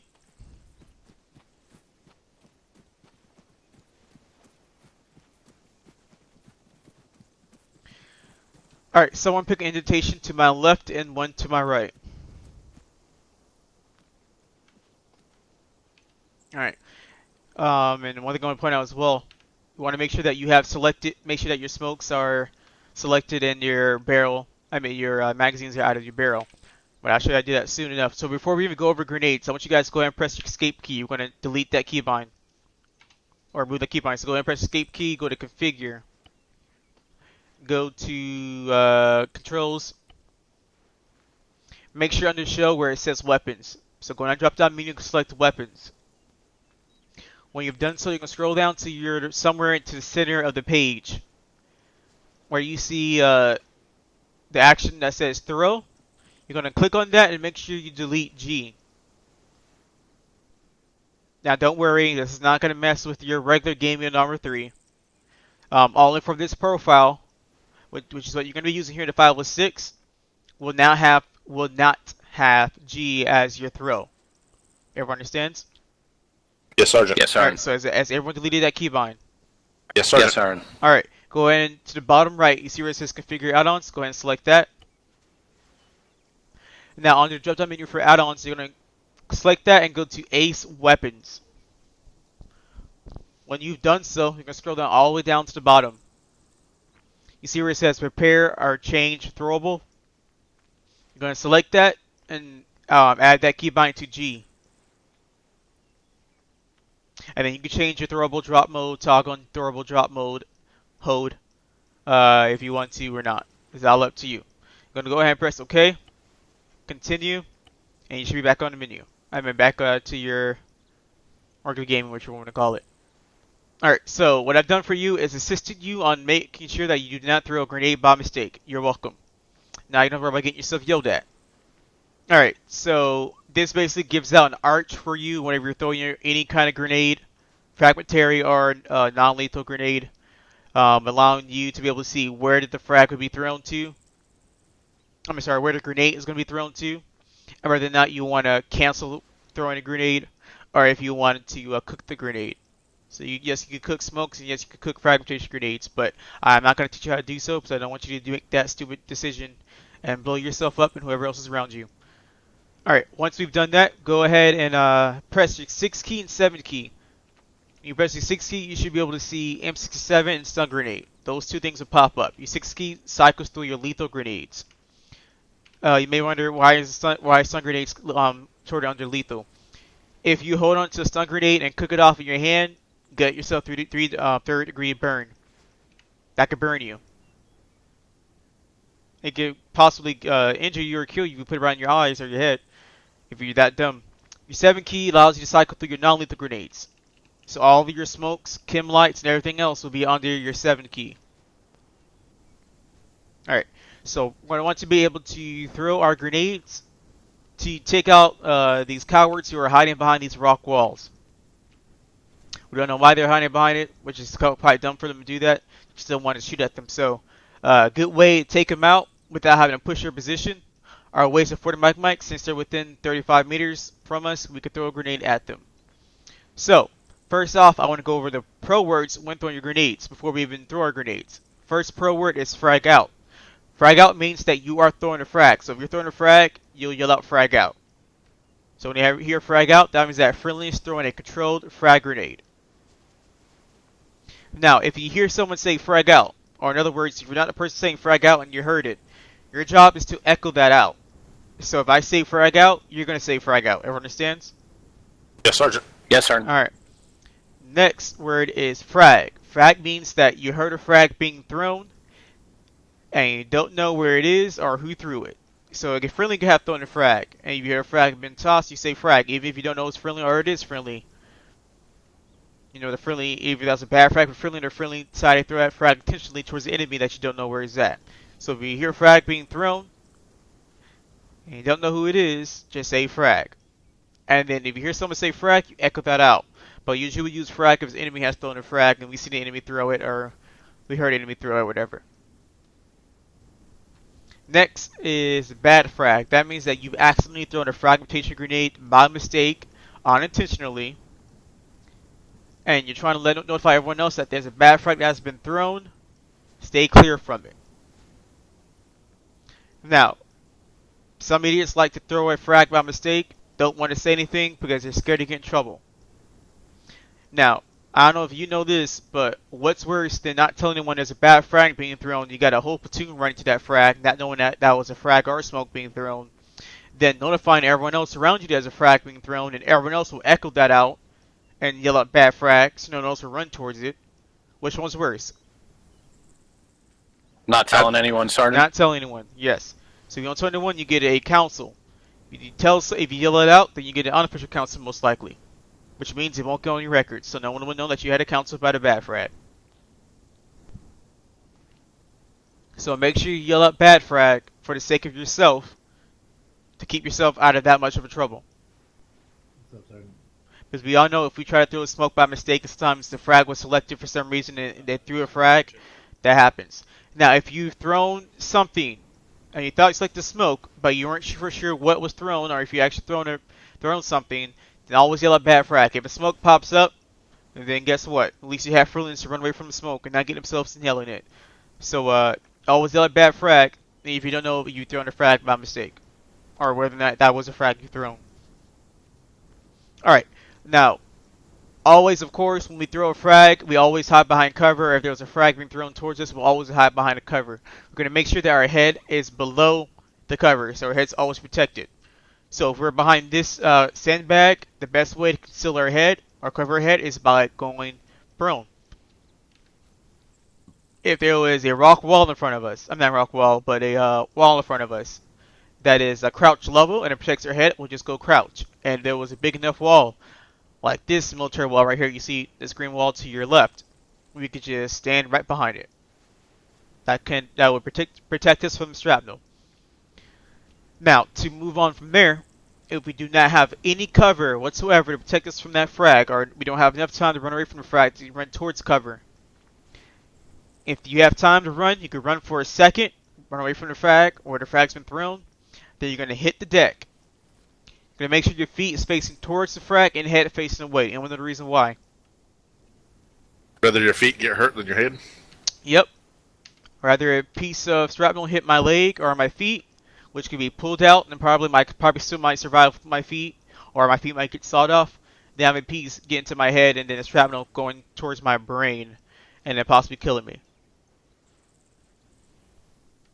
And then if I'm not standing, it protects all my major organs, which are in the center of my body, and everything essential to that. Alright, now we've got everything situated from there. How to throw your frag, pro words. Now we go over throwing your frag grenade. Now, since I went through one class where people just don't follow instructions and can no longer be able to not throw a grenade, I'm going to say this here very quick, clearly, and only once. Do not throw the frag until I tell you to do so. I will call your name until you throw the frag. This part right here is just for demonstration purposes to show you what should happen, alright? Yes, Sergeant. Yes, All right. Sergeant. So what key am I going to press to cycle through my lethal grenades? 6, Sergeant. 6 key, alright. I'm going to wait till I see where it says M67. Now I know how my frags are prepped. Now, I'm going to press the G key. It does not throw the grenade, unlike what regularly would happen. All it does is show me the arch on where it's going. So if I go higher, the arch will follow me. If I go lower, the arch will go lower. I can click the grenade by pressing hold on to scroll wheel or changing the throw mode. So it could go right under me or right in front of me.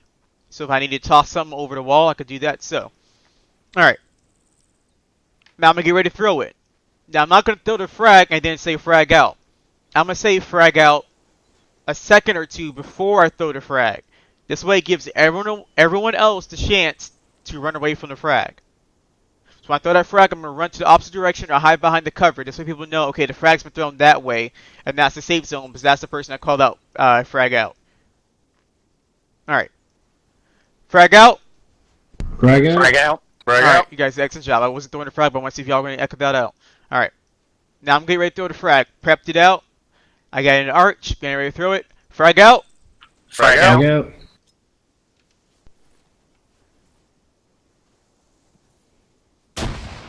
As I say, you're going to go prone behind the cover if it's not about to protect your head. Alright, go ahead and recover. Alright, Private Schnurr, go ahead and throw your grenade. Your frag grenade. Frag out. Frag out. Frag out.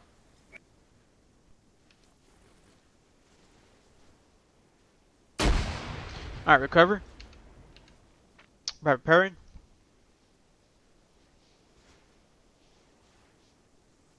Frag out. Frag out. Frag out. Frag out.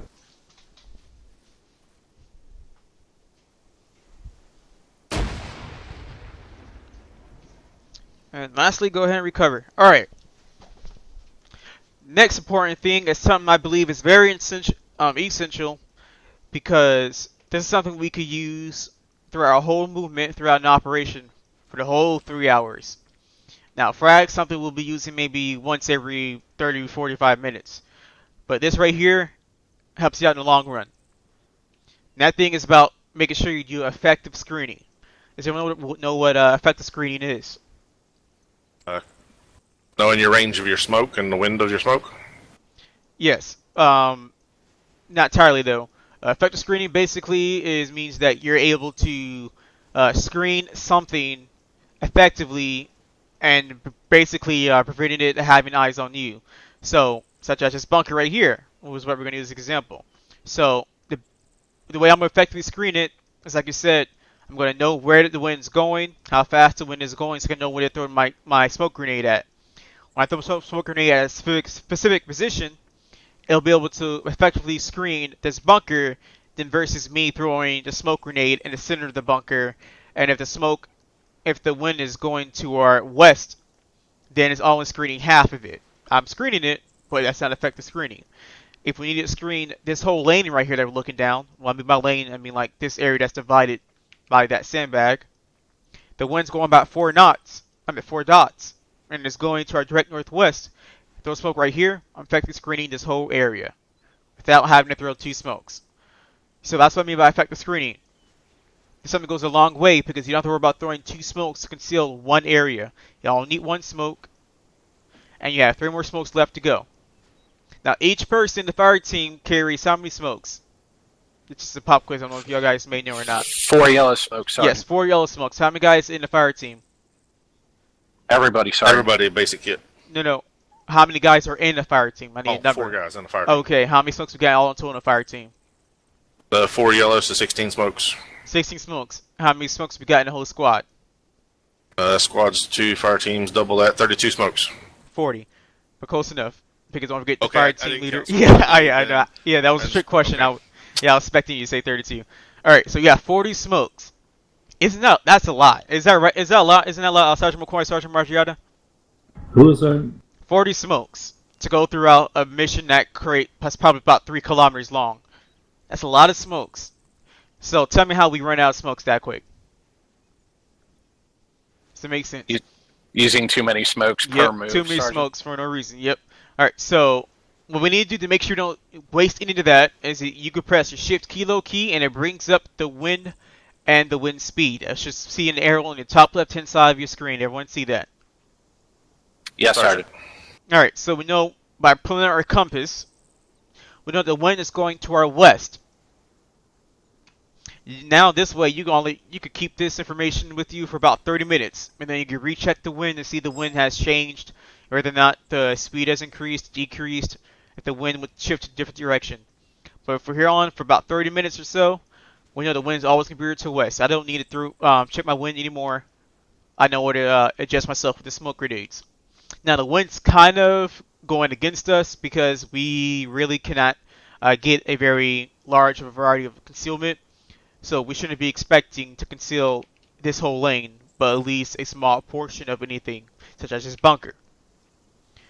Alright, since we know where the wind's going, about 4 dots, and then the wind's going to pick up that smoke quite far area. Where should I throw this yellow smoke at? Or should I say, where should I throw this smoke at? Right Somewhere over around there, Sergeant. It's kind of a good spot. Yep, let me get throw it right there. That's probably a good spot. And I'll try to throw it over there. Now, what smoke am I going to use if I need to conceal that bunker? Yellow, Sergeant. Yellow smoke. And I got pop red smoke to let other friendlies know, hey, this is the enemy position. And I can let the mortar team know you could put a mortar right there or air assets or whatever. But it's within 35 meters from us. We could just push that position, put a mic on there, whatever. So we're going to throw yellow smoke over there. Now, one thing to keep in mind is things like this rock wall. Throw the smoke, it will bounce either towards me or way past where I'm trying to throw it at. So we always got to be careful. So the best way for me to do it is get to where Private Schnur is at and throw that smoke. Alright, so I'm always going to indicate to everyone that I'm throwing the smoke. So I'm going to say smoke out. This way I don't have to worry about anybody else throwing the smoke after me, as people just don't understand. So I'm going to say on my team net, alright, I'm throwing yellow smoke. And then I'm going to say smoke out once I throw the smoke. Smoke out. And that's the only thing you don't have to echo out. Now, I prepped the grenade to land. I mean, I threw the grenade to where I assumed it will land at that front left corner. Because I know it was going to bounce. And as you can see, it bounced kind of where I want it to go. Now, if it was shift a little bit to the right, then it will conceal all the way to the bunker. But however, if we're in an MG's position, he could barely see us. But it looks like from us, he could see us, but he actually can't. Now, if you guys want to test that theory, you can go out there and check it right now if you want to. Now, let me show you something else. Smoke out. And if I throw the smoke right here, let's see how far out this yellow smoke will go. Now, one thing you want to make sure is that, if you notice that if we were right here, during initial throwing of the smoke, we cannot move. Because we got to wait for the smoke to basically plume. And you can come over here on private purring. Alright. Now, look how far that smoke went. All the way out to that entry point. So from that position to the entry point. This could conceal a whole squad and a squad line. You'll know the formations later on, what formations I'm talking about. But this can conceal a whole squad if they're online with each other. So I don't need to throw 2 smokes, just conceal about 10 meters. I think it actually is about 15 meters. So please be mindful of what smoke you're throwing, how much smokes you're throwing as well, and then what smokes you're throwing. Okay, any questions at this portion? About this portion? No, Sergeant. Alright, go ahead and follow me.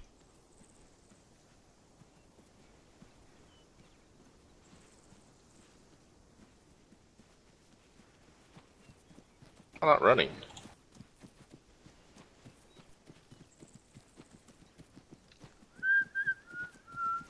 I can't figure out how to run. Shift. Alright, go ahead and pick a left or right. There we go. You get to make your first decision. No, left or right sandbag. Don't sit in the center. I see one bullet in your back. Alright, go ahead and put your earplugs in. Make sure we got our hard covers on. Excuse me. Right, up to sandbag, private pairing. Alright, so we're going to go just control windows and unsurrender. Alright. Alright, one thing I want to make sure is that, yeah, earplugs in, I forgot what I wanted to say, but one thing I want to make sure is that we are online with each other whenever we're shooting.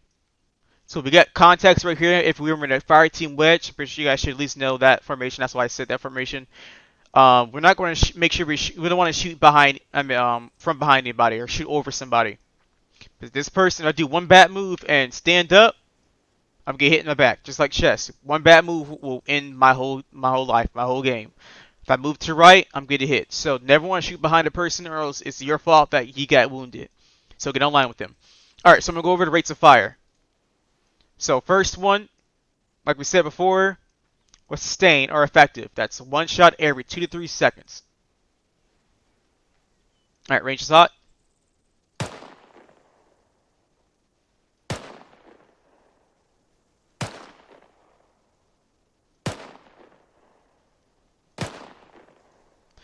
Now that's if the target's about greater than my effective engagement range, and what is that?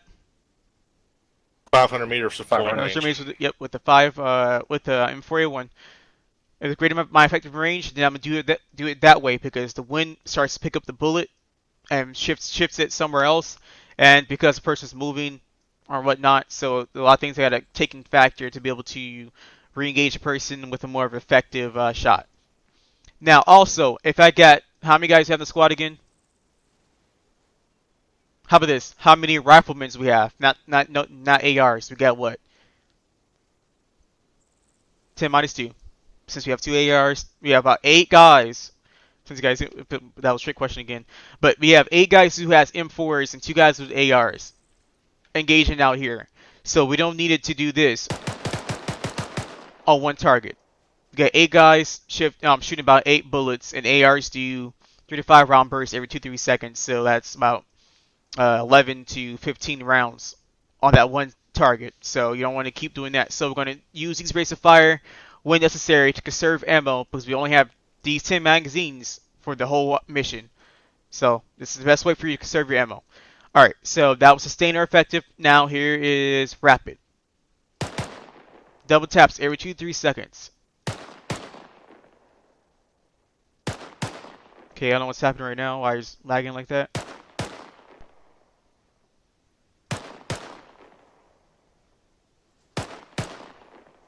It sound like I'm shooting every 1 second to you guys. About Yes, that, sir. yes. There we go. That's better. Reloading. All right, that was rapid. Now cyclic is now you're shooting 3 to 5 round burst. Now you can't do burst on semi-automatic firing mode, so we're going to hit a key that we call the fun switch. That is your Foxtrot key on your keyboard. That allows you to go to your automatic firing mode. So you're no longer on semi-automatic firing mode. The automatic firing mode allows you to shoot multiple rounds by the pull of one time. I'm pulling the trigger one time and holding it to the rear. Pull and hold. All the rounds in the chamber will be released. Or all the rounds in magazines will be released out of the barrel until you're empty. However, what I want you doing that because what happens is the gun overheats and it jams. So to prevent that is by doing burst fire with your M4.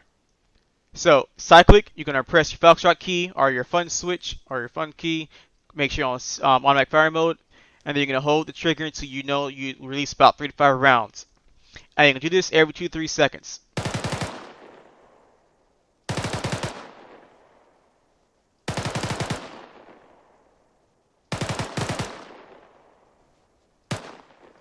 Reloading. Now, you notice I said reloading 2 times, correct? When I was dry.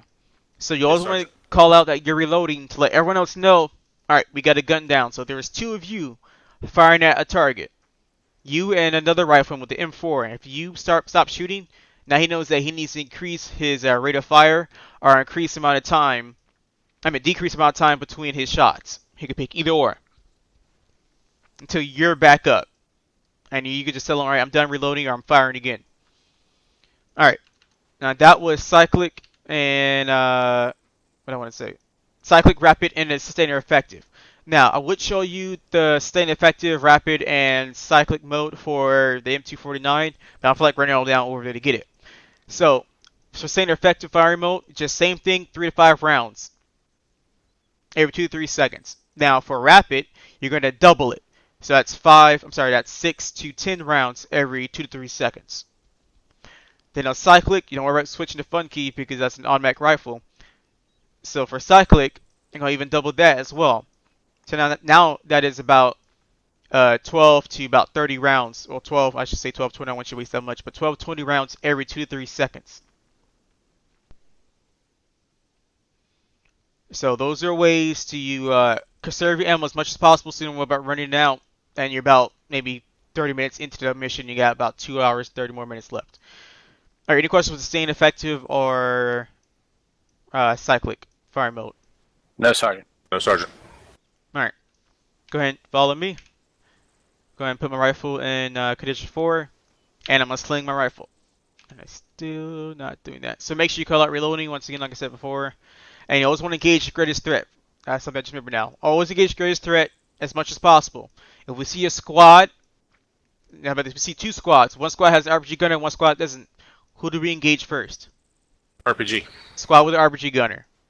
RPG gunner is able to use that and hit it. He doesn't have to hit right on our face, but as long as he hit it between our feet, front of our feet, or behind us, it'll take us down. So engage the greatest threat first. Alright, go ahead and follow me, gentlemen.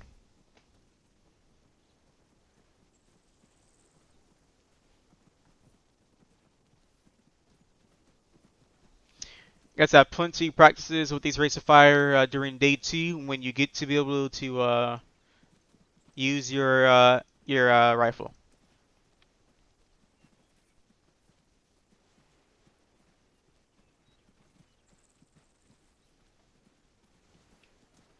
Alright, let's just run it.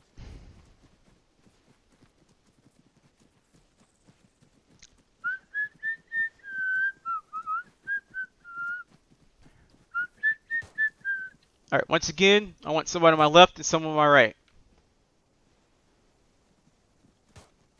Alright. All these things haven't loaded, so stand by. Alright. Activate. Alright. Everyone has Spec 21 Night, correct?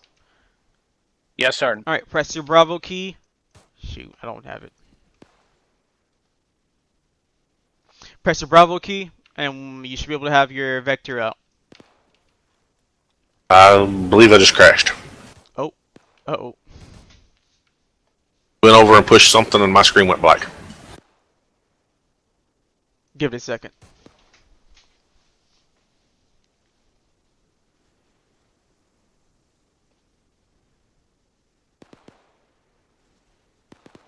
If not going to regain yourself, you could go ahead and relog.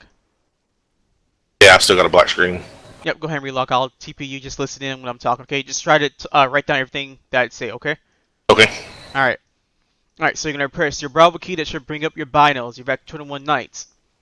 So what I'm about to go over right now is how to be a what I want to call it. How to be a spotter. Spotter with a AT gunner. So usually buddy teams are paired up with the Grenadier and Rifleman. The Grenadier would be, should I say, the Rifleman would be paired up with the Grenadier. He could be able to spot for the Grenadier. Grenadier be able to spot for the Rifleman.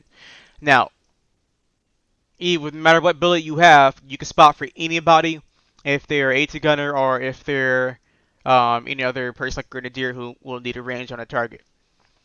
So you're gonna pull out your binos, pressing your Bravo key. Next, you're gonna look down the sights. You're gonna right click to where you're down the sight so you can see the crosshair. Are you able to see that, Private Schnur? Yes, Sergeant. Alright, so let's go ahead and look at this BTR right here. So the point you press Shift tilde is, want to let you know in reference. I'm about to bring that up soon. So look at a BTR.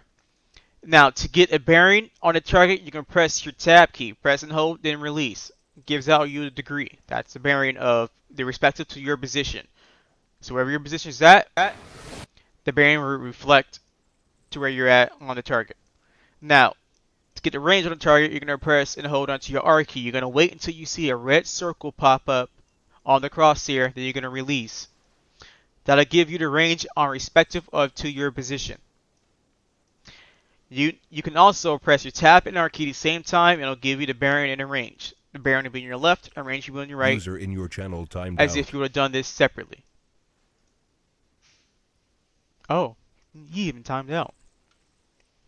I'll go over it again when he gets back.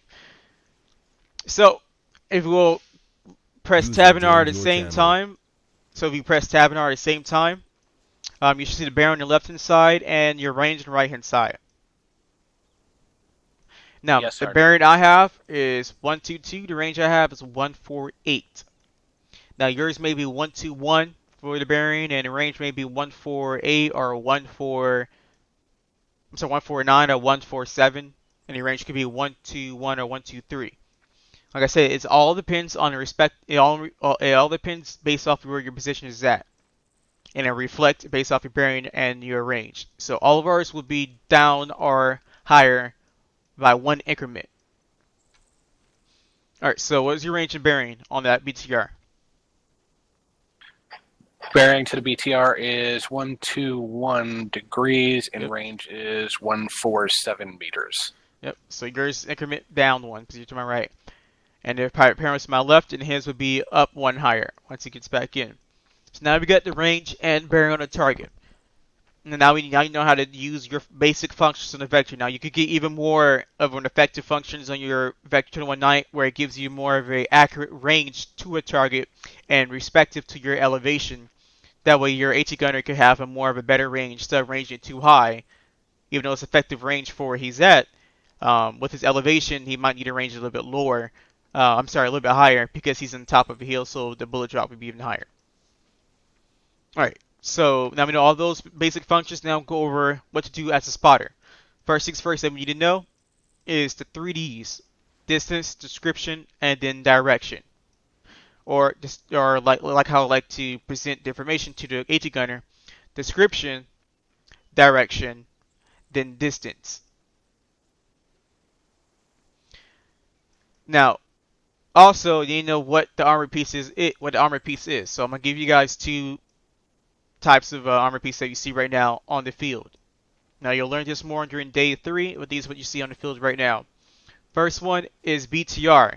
BTRs have tires. As you see what this BTR we just looked at right now. BTRs have tires. So you want to use this as an acronym. Think of BTR as big tires, with an extra R. Now BMPs have tracks. You can think of this as big motor wheels, or big motors running, or whatever you want to use as the acronym. So the BMPs have tracks. They of course have motors to run those tracks. So big motors running, User and then disconnected BTRs is from your big channel. tires. So comparing again.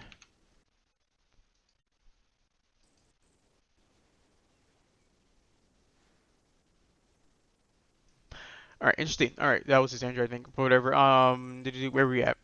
Alright, so BTR and BMP. Now we know what these two targets distinguishing between the two. So next, what we're gonna do now is, since we got the bearing and the range of target, we're gonna do everything all together based off of this kind of way when you're presenting this information to your AT gunner.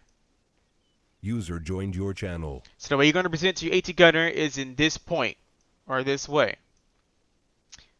So like I said, description, then direction, the distance. So we see this BTR right here, right? AT gunner's right next to me. I'm gonna say BTR bearing 122,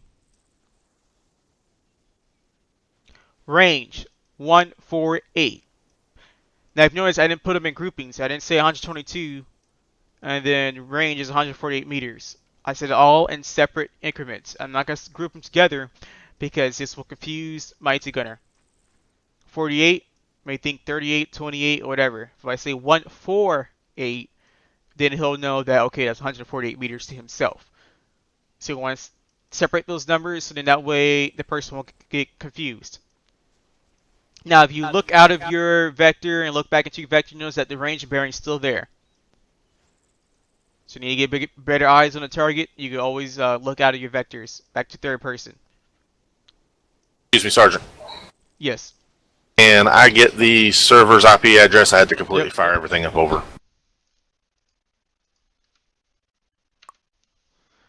Thank you. Do not say the password. I remember the password. Alright. Alright. So now we got the bearing and range, whatever. Alright, so now if your AT gunner is having some type of trouble on looking for the target, if he found a target, he would say rocket prepped, because he already prepped his rocket to get ready to launch to it. You haven't heard that in a while. He's still looking for the target. Point it out for him. This way he won't waste that rocket and miss the target, because all your AT-4s that you have as a rifleman in the rifle squads are only one-time use. You don't want to waste those rockets. So you're gonna point it out for him. The point, you're gonna press the Shift tilde key. There you go. So we'll say all again. BTR bearing 122, range 148. Wait for him to say rocket prepped. When he says rocket prepped, then he's gonna follow that by saying, "Hey, nobody, how you doing?" He's gonna follow that by saying, lost my train of thought. Forget somebody. 1 second. He's going to now say clear back blast.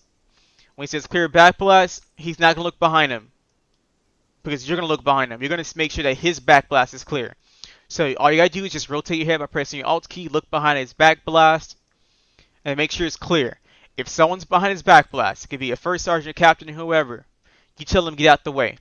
You're gonna tell them first, back blast is not clear, then you're gonna tell the person get out the way. Don't be scared to say it. You're gonna say it in a demanding way. You don't say, "Hey, first sergeant, can you please get out his back blast?" He's not gonna hear you when you say that. He's gonna be too busy on his radio. When you say, "First sergeant, get the fuck out of the way," then he's gonna hear that. But he's gonna say to himself, "Who the heck is cursing at me?" Channel. So you're gonna say in those specific ways. This way, he understands and is feel aware of what's gonna happen. You understand? Yes, Sergeant. And do you understand, Private Perrin? Yes, Sergeant, I do. All right.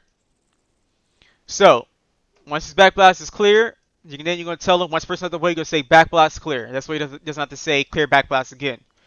Then he's gonna say rocket, rocket, rocket. A few seconds before he launches rocket. When you hear rocket, rocket, rocket, you're gonna pull your rifle out into your hand. So you do that by using your scroll wheel.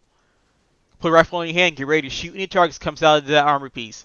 Because as soon as it impacts armor piece, and if that was a good shot, those targets will come out, and when I start engaging you, they're gonna shoot the first person that they see, and usually the first person they will see. All right, any questions on how to be a spotter? No, Sergeant. All right, I've got one last thing. When the armor piece hits, when you hit the armor piece with your, excuse me, with once the anti-gunner hits the armor piece and you shoot targets, I'm gonna give the BDA at the same time over your team net. This way your rifleman can hear you as well, and you can let your team leader know. You're gonna say either it was a miss or a hit. Then you're gonna give out the status of the vehicle, and BDA means battle damage assessment. So we'll give them whether or not he hit the target or missed the target. Then give them the status of the vehicle. So it was a hit, so good hit, and then smoking or cooking off or catastrophic. Smoking means that the vehicle is smoking off. You just see smoke coming out of it. This vehicle will probably still come out effective, which means it can still shoot at you with its turret, and it can still move, or it can't move but move its turret, or it can't move its turret but still move. Either or. Vehicle still operational. Then cooking off means there's fire coming out of the vehicle, which means no longer operational. But sometimes, in rare cases, that turret can still shoot at you. That's why we give these different User joined your channel. call-outs for those specific things. That way we know that if it's not catastrophic, it can still hit us if it wants to. And then lastly, catastrophic. That means the vehicle is blowing up and you got a bunch of pieces going out of the vehicle, flying at different places. That's what you mean by catastrophic. Everyone understands from that part. So you give him his battle damage assessment right after he hits target. Alright, now time to be AT gunner. So let's go and pull out rocket. You can do that by using your scroll wheel. Or pressing your 4 key or 3 key, 1 keys that they are. So go ahead and pull your rocket pipe snare. Do not at all times or whatever. At all times, do not ever try to launch your rocket. Alright? Yes, sir. Stand by, I'm moving somebody over here real quick.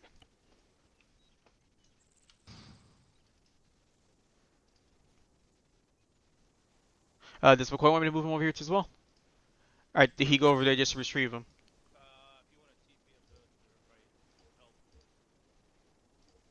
I need to load up. You don't have your loadout? I'll give you a loadout right here. You go to the box. As soon as I get my screen up. Alright.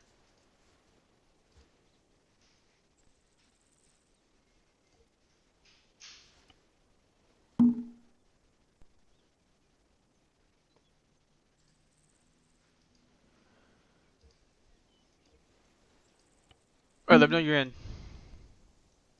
Or you won't be able to tell me because then I won't be able to hear you anymore. Alright, Private Schnurrer and Private Parent, can you still hear me? I can still hear you, yes. Alright, so first things first, we got a rocket in our hand. So what we're going to do next is basically, what do I want to say? So get a rocket in our hand, now we get ready to launch that rocket towards the armor piece. So when you give out the bearing, the distance, and the description of the armor piece, now we know where we need to hit the armor piece, the most effective places that needs to be hit by. So we got this BTR over here. Now still moving the bearing, it was 122 and the range was 148. So the BTR right in front of us. So we're gonna go ahead and get ready to prep our rocket. But we're not gonna say rocket's prepped until we know that we're ready to shoot our rocket towards the armor piece. So we're gonna press the R key. Let's go ahead and press that, Private Schnurr. Like I said, once again, do not shoot the rocket. You're gonna press your R key. Now your rocket is loaded up, ready to launch. First though, we need to make sure it is ready to actually launch towards the target and hit it effectively. So we're going to make sure that we zero in the rocket to where it actually reach out to the target we're hitting. So the zero in, you're going to press your page up. The zero out, you're going to press your page down. So to increase the increment on the range, press the page up button. Decrease the increment on the range, you press the page down. Now it goes by increments of 50 meters. So range was 148. So our best bet is to range it to 150. And then we're going to lower the size a little bit, as we know it's going to shoot a little bit higher. But we're going to lower it a tad bit. But don't worry about lowering it, because that's only 2 meters. So once we ranged it, we know where the target's at. And we know that we can hit it. We're 99% sure we're going to hit it. They're going to say rocket is prepped. Now, if you're not sure that's the target you're looking at, press that shift tilde key, point at it and say, is that the BTR you're talking about? Yes, A from that's BTR. And that's what spotter would say. Then you're going to say rocket prepped. Then you're going to say clear backblast. Are you going to look behind yourself to see if your backblast is clear? No, Sergeant, your spotter is. Your spotter is doing that for you. You got to keep your eyes on the prize the whole time to make sure that the BTR does not stick away from you. So I'm going to wait for your spotter to say backblast clear. If the spotter says backblast is not clear, then you're going to have to say this. Clear backblast again. This time as demand, not as request. The spotter says backblast not clear again. It was the person not getting out of the way. You are free to launch that rocket, and no matter what, if the person's behind you, don't care if it's a captain behind you. Does everyone understand? Yes, Sergeant. Yes, Sergeant. Alright. I'm still getting no screen. I think I've locked again.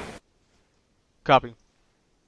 Once you've done so, once you've know your backpack's clear or not clear, whatever you're at your second time, then you're gonna say rocket, rocket, rocket. You're gonna wait about a second or two, then you're gonna launch the rocket to the target. Any questions being the AT gunner? No, Sergeant. No, Sergeant. Alright. So as soon as we launch our rocket, we want to make sure we drop the rocket to the ground and pull out our barrel. Usually if you pull out your rifle, usually if you already launched a rocket and you pull out your rifle, usually it'll drop the barrel for you. It drops the rocket automatically for you. But if it doesn't, after you engage the targets that came out of the BTR or the armored piece, drop the rocket on the floor. Oh, you lose the connection again.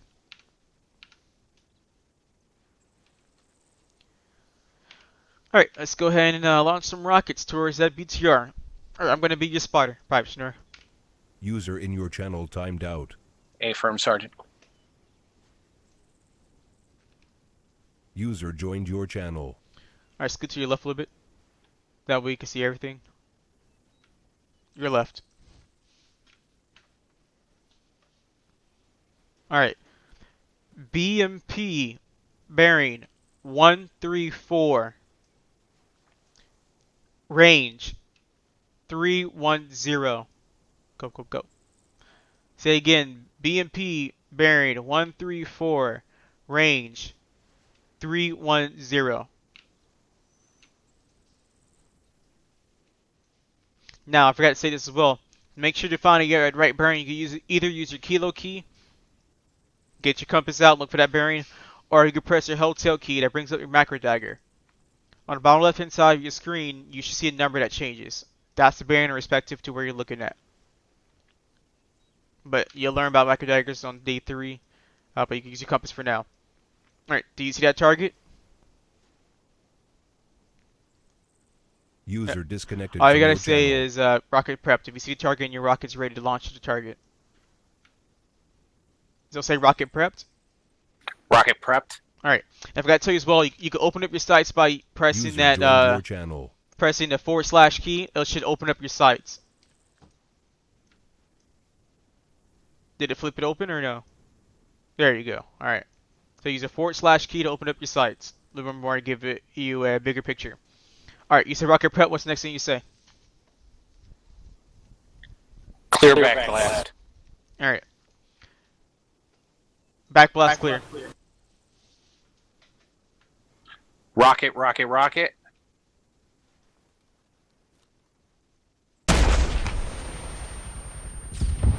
Good hit. Now, all these armor pieces are set to invincible, so they won't blow up after the first impact or any impact. All right, now you're gonna be a spotter for me.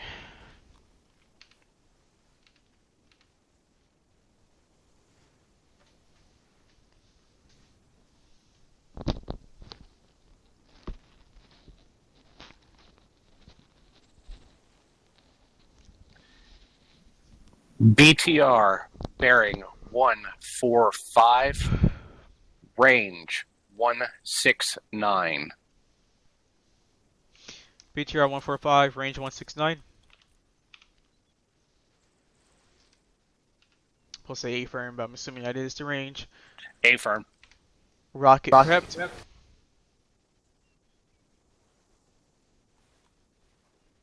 Clear back blast. Back blast clear. Rocket, rocket, rocket.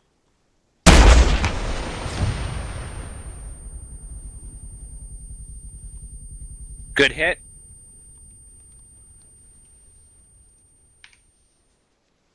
Alright, any questions? No, Sergeant. Alright. Are you able to load back in, Private Perrin? I'm reloading right now, so hopefully I will be able to. Copy. Did you launch through Direct Connect, right? Through the launcher? Yes. Okay. I probably want to hit these targets again. I could wait until Private Parent hopefully gets back in. I've had plenty of practice, Sergeant. No, so you could keep hitting if you want. We got a lot of rockets on here while you wait for Private Parent to get back in.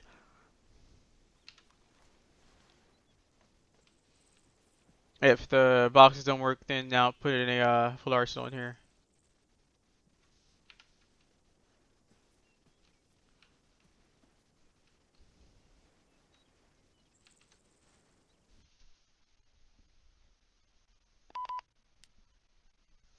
They don't have any. Copy.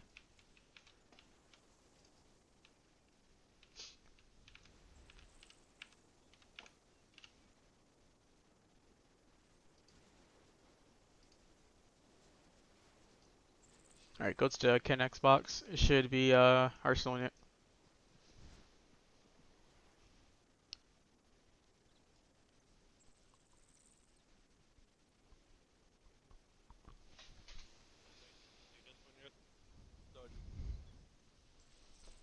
Say again?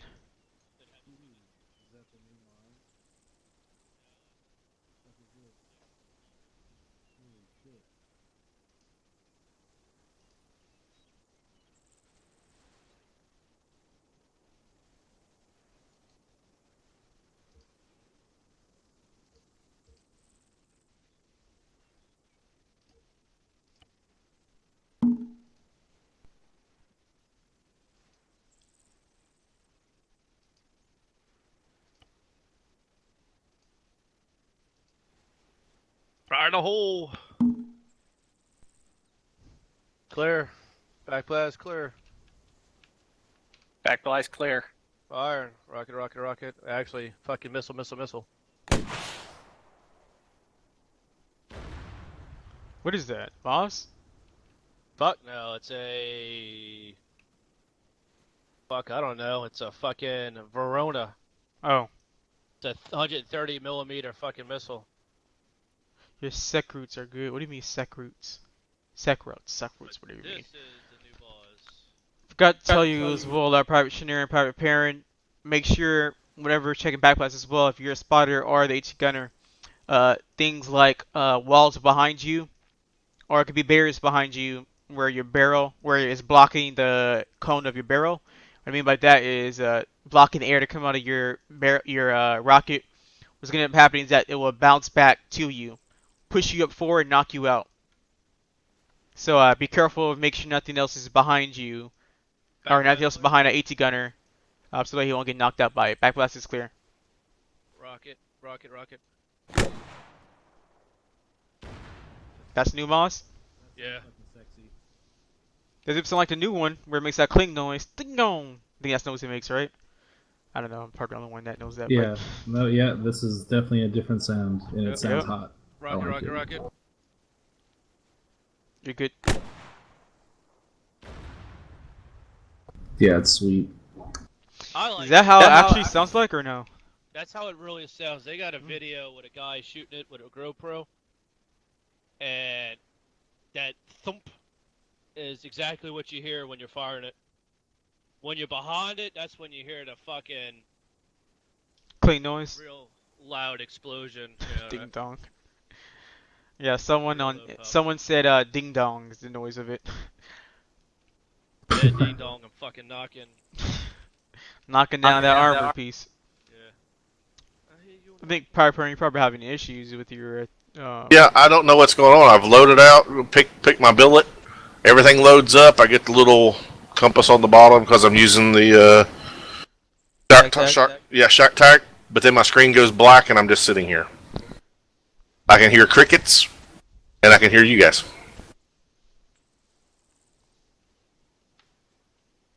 Something's hanging on his loading.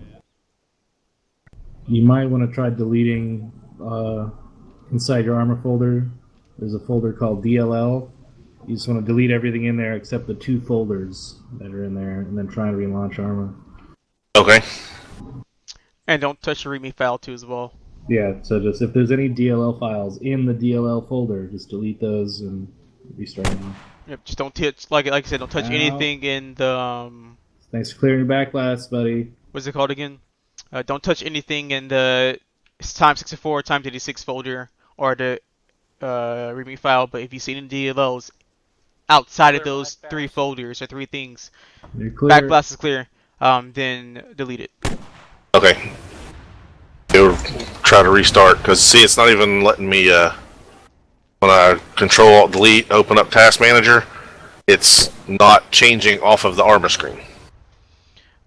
How many Alt you have on the Tab screens? shows me all the screens, but I can't tab to a different screen. So you've been restarting your game? I mean, your computer? I've done it twice now. That's every time that I kick off a TeamSpeak and kick back on, it's turning my cell phone on to go to TeamSpeak so I can hear you while I'm restarting my computer. Something's wrong with your Armor then. Well, he had a problem when he verified the files, right? Yes, I had to verify And and that I fixed found it. one that was messed up, and that's what let me log in. Well, maybe try re-verify. It didn't tell me which one it was. Yeah, just verify it. It always will put the files that you're missing back in there. Okay, I will verify and check my DLLs and be back. Alright. Alright.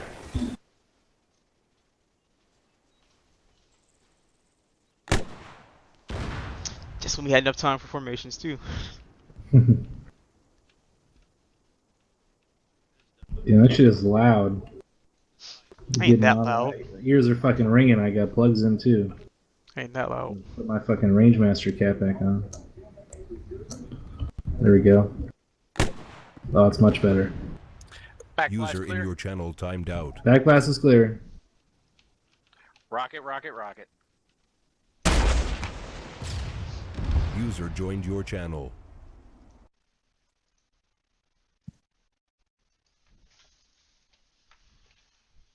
I hope I use this.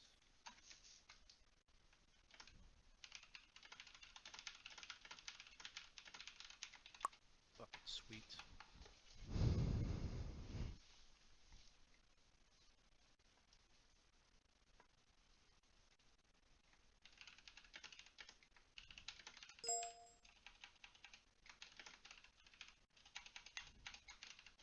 Still in pain?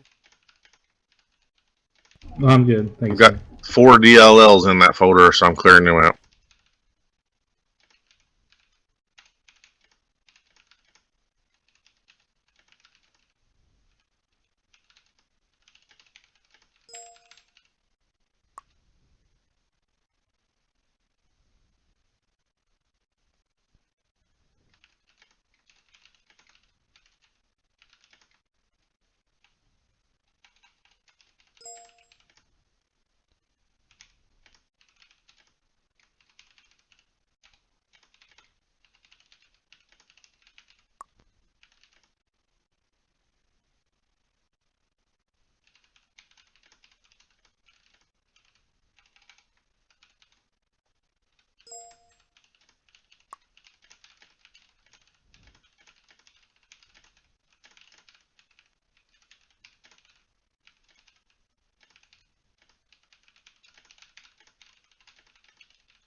Sorry to be holding everything up, but at least I didn't fall asleep.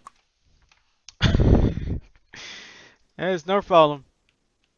Cause like literally, we've done every single thing that we're used to doing.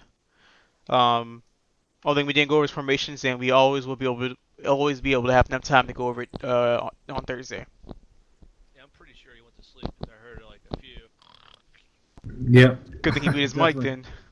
Definitely heard a couple. Fucking But let me tell you what's funny though, because filming for my squad training on Friday, and like it was 2000, everyone was loading in, and we were about to go. And I took them to the mount course that I created, and we're about to do mount. And it was like 10 minutes after loading time, which is at 2000, right? 2010, right? I look around, and I say, "Alright, everyone, let's go." And I say, "Private Dylan, you there?" The dude not responding. So I think 2000 is probably the time he goes to sleep. I don't know what's wrong, but 2000 is probably not his time or something. He's in Europe or something, sir. TPM over here to see if he is back or not.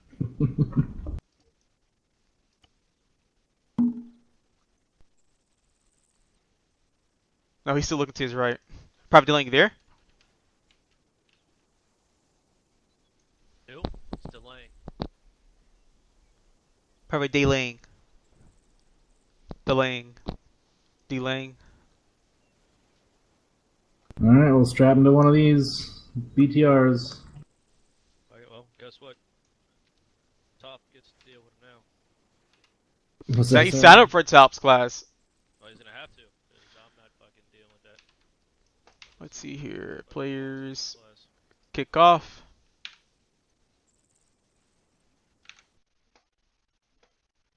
At least I never had the problem of falling asleep. I think he said this is like the third or fourth time he's done this too. Out of your channel. Yes, it was. Well, this is my second. First was computer issues. Yeah, funny because y'all both did y'all's first day one in like September or something. Private store and private delay. Yeah, like those. Like these names sound very familiar. I'm like, I remember them from. Well, I made it all the way to day 4 and crashed out. Did you had to sign up again, right? Yeah, it had crashed out once before, Sergeant, and then it finally just killed my computer on day 4 the last time. No, I mean like you had to sign up to the unit again. I think you waited too long to go through, so you had to go. Yeah, that's what I'm saying. Yeah. Yes, basically it took me that long to get a computer good enough to run Arma again. Okay. Yeah, because I was wondering about that. Seeing because then you don't have to go through day 1, day 2, day 3 if you had to do an application again to the unit. But Daylang, no, he needs to go through all of those set. I didn't mind. Sergeant gave me a refresher anyhow.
User disconnected from your channel. Oh. That was his phone, I think.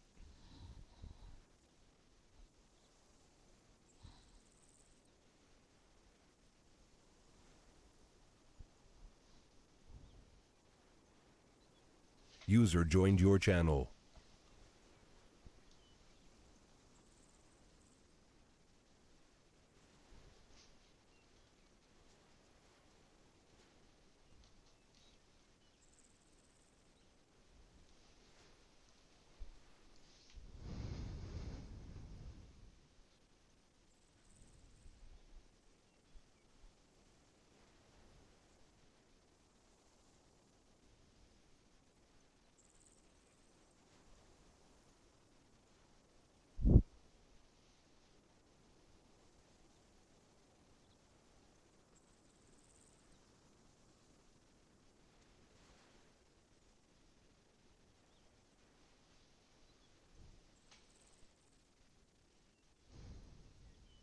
Okay, I had 4 DLL files in the folder and 4 files not verified. Delete all those DLL folders. I mean, God, DLL files. I erased them. I did the verification as 4 Alright. were not verified, and now my Arma 3 says Arma 3-0%. That mean it's downloaded what it needs, or it still needs to download those files to fix them? Click play and see what happens. So we'll launch the game. Tell you if it's downloading it. Well, now it says running. Yep. It does that random times. Does that for me as well.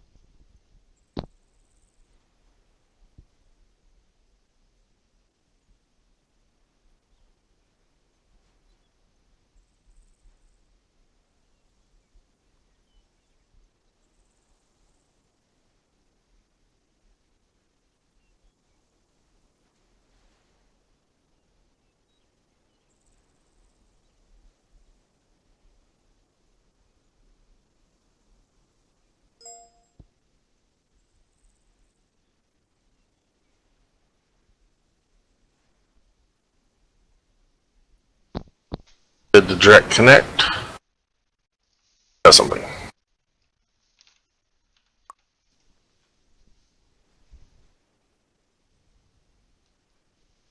Do you need a link again?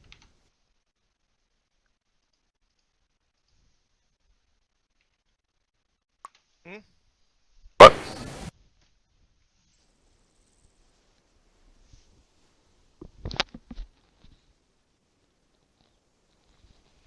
Been since 219 since you tried to load in.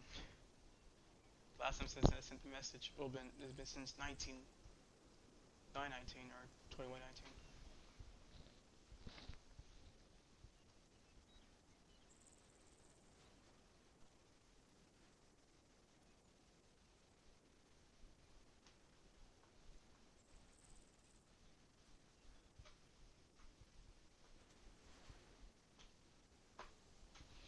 But yeah, I know how it feels to you. I know how it feels when your game crashes and acts dumb like that.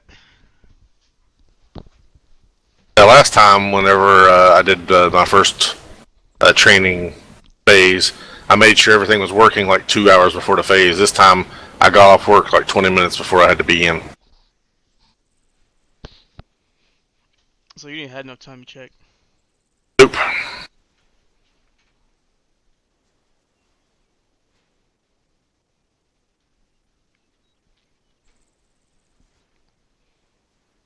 And it's a new computer, so it's a computer good enough to run Arma, but not great at running Arma. Fucking. There is no computer great at running Arma. I wish I had a solid state drive. That would help the loading and speed of it. Yeah, definitely does help it because I have a solid state drive and that makes it go load in very quick. And that's why as soon as I had money for it, when I bought it. You need a fucking supercomputer to run this fucking game good.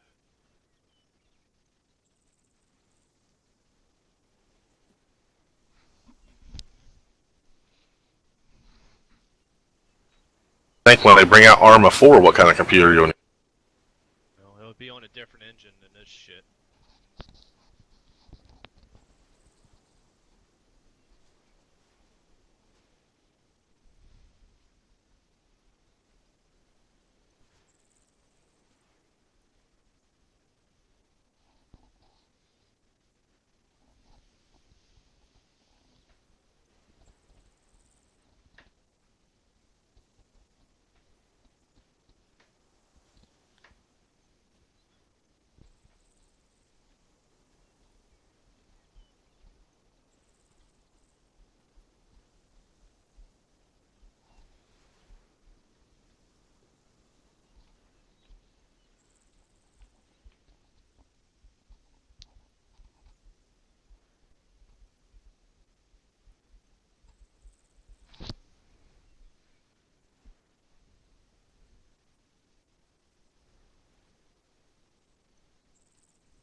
Who's crew?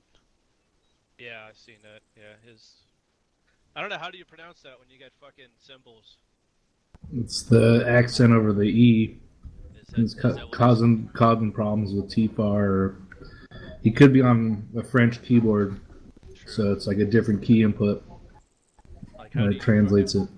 pronounce fucking percentage? Oh, there's Dale. Dale's gonna start yelling at him. The recruit, formerly known as Percentage. I was thinking the same thing.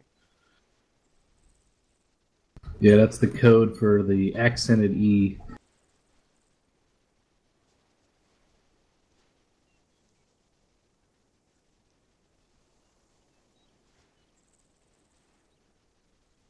Yeah, since he's Canadian, that's my guess is that he's got French keyboard input settings. And sorry for breaking immersion.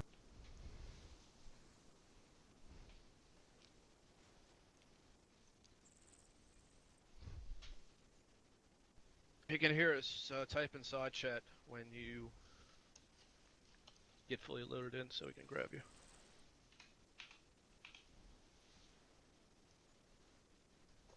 It's doing the same thing. It's got me locked again right on the black screen. Now, is it loading anything? It show right now. I've got it. It's showing the little shack tack me and Schooner and the map. Green bar all the way across the top of the screen, and that's the only bar on my screen. Just wait. Okay. Yep.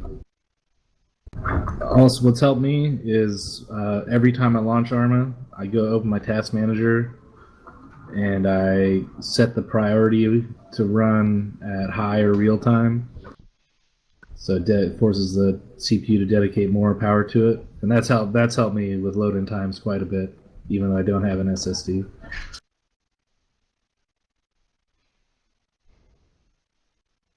Won't let me change out of Arma to even go into my Right, yeah. task manager. It just takes a while to load the server sometimes. Okay. So yeah, you just gotta be patient if you still have that map screen up. Well, it went black screen, then it went back to map screen. Yeah, that'll happen. That means your TFAR hasn't activated yet, so just hang tight, just don't touch anything. Okay. If it's gonna crash, it'll just crash and close.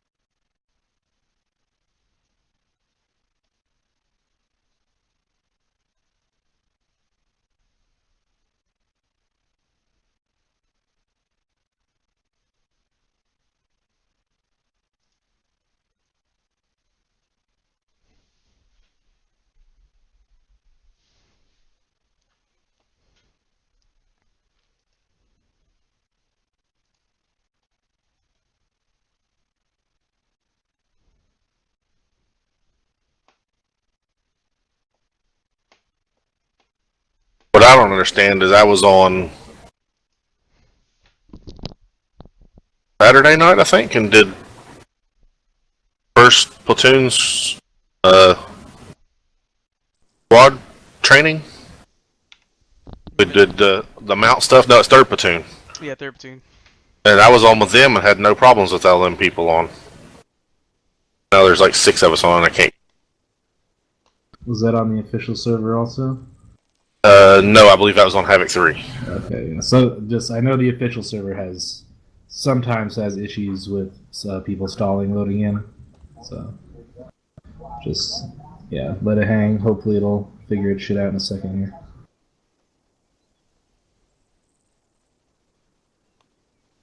It's stuck on Armor 3. The seat screen that says Armor 3, is it stuck on that? It says Altus on the top. In the center of the screen, it's got the Cooperative Mission 506th Combined Arms Center. That's where I'm stuck.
I pulled up Task Manager and it says that it's the Arma 3 is not responding.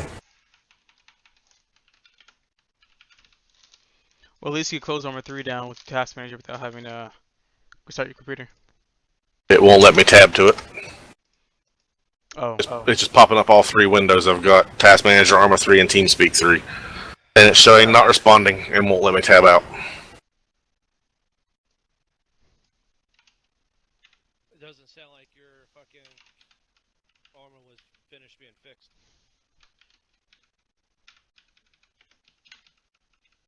That's why I said 0% until I started running it. Yep, I don't think it's finished being fixed.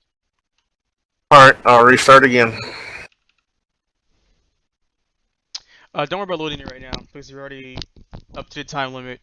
But It's not something we can't do on day 2 real quick. Run you through this. Alright. so but yeah, you guys are dismissed though. We'll see you on Thursday. We'll try to keep on fixing that today if anybody's was willing to do it time permitting. But I had to finish up my presentation for tomorrow. But we'll see you on Thursday. Your duration to commit is now Sergeant Margiotta and I. So you got any questions directed to us, as some information that you may receive from other people may be misguiding or misleading. Now, next to that as well, questions pertaining to OSUT, you definitely need to bring it to us. Do not ask about anything else. People do not know the correct information, and I 100% assure you they do not know the correct information. But if you have any questions outside of anything relating to OSUT, you can ask anyone, any squad leader, anybody in the unit, and if they are able to give you the positive information. Now, if you're not sure about information, once again, you can ask Sergeant Margiotta and I. But once again, do not go to anyone else about any questions about OSUT besides Sergeant Margiotta and I. Now, if you need help, we need someone to help quiz you on the oral quiz, and you can do that if you want to. But any questions pertaining to OSUT, such as correct information, just bring it to us. So Sergeant Margiotta and I are on TeamSpeak every day, mostly every time. So if you see us on, just send us a PM or a poke. Hey, I have a question or anything like that, or you can send us a PM on the website, on the forums, and we'll reply back to you with that information. Now, if you do decide to fill in for any fun ops, make sure you save loadout with a different name. Do not edit any of your loadouts, alter or change it. That's within your ones that you created throughout recruit training. What will happen is that if we will expect you to have something in your loadout, if you don't have it, then you're basically not prepared for OSUT. So make sure you do not alter or change anything within the loadouts that you're supposed to create during recruit training. Just create a new save for the loadout you created during that fun out. You're free to fill in for any squad training that you want to. If the squad leader does not let you in, just let us know. And especially if it's not a legitimate reason, if they won't let you in, let us know and we'll try to get you in there as fairly as possible. You got any questions for us? Sergeant. No, Sergeant. You say sergeant or no sergeant? No, Sergeant. Oh, okay. Alright, you guys dismissed. See you on Thursday, same time. Same place. Thank I you, remember- Sergeant. See you Thursday. Remember, being on time means you're on 30 minutes before start time, or 50 minutes before start time, and being early is if you're on an hour before start time. And don't fall asleep. Hopefully I have my computer working. I'm sorry, what was that, Sergeant? We're not allowed to fall asleep? No, not Jesus. Oh god. Thank you, Sergeant. I'll see you Thursday. Yep, you'll have a good one, too.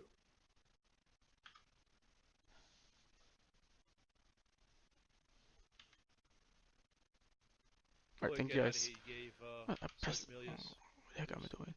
But thank you guys so much for watching. Yep, doing that right now. And put in day 1 already, so we're good. Copy. I might need to edit it because we need to put private delaying on there as he went to sleep. I was about to do that. I mean, I'll edit it. You want me to put User Yeah, in your channel Put timed out. private delaying was there for about the first 30 minutes, but User was left not your responsive channel. after that. I thank you guys so much for watching. You guys take care.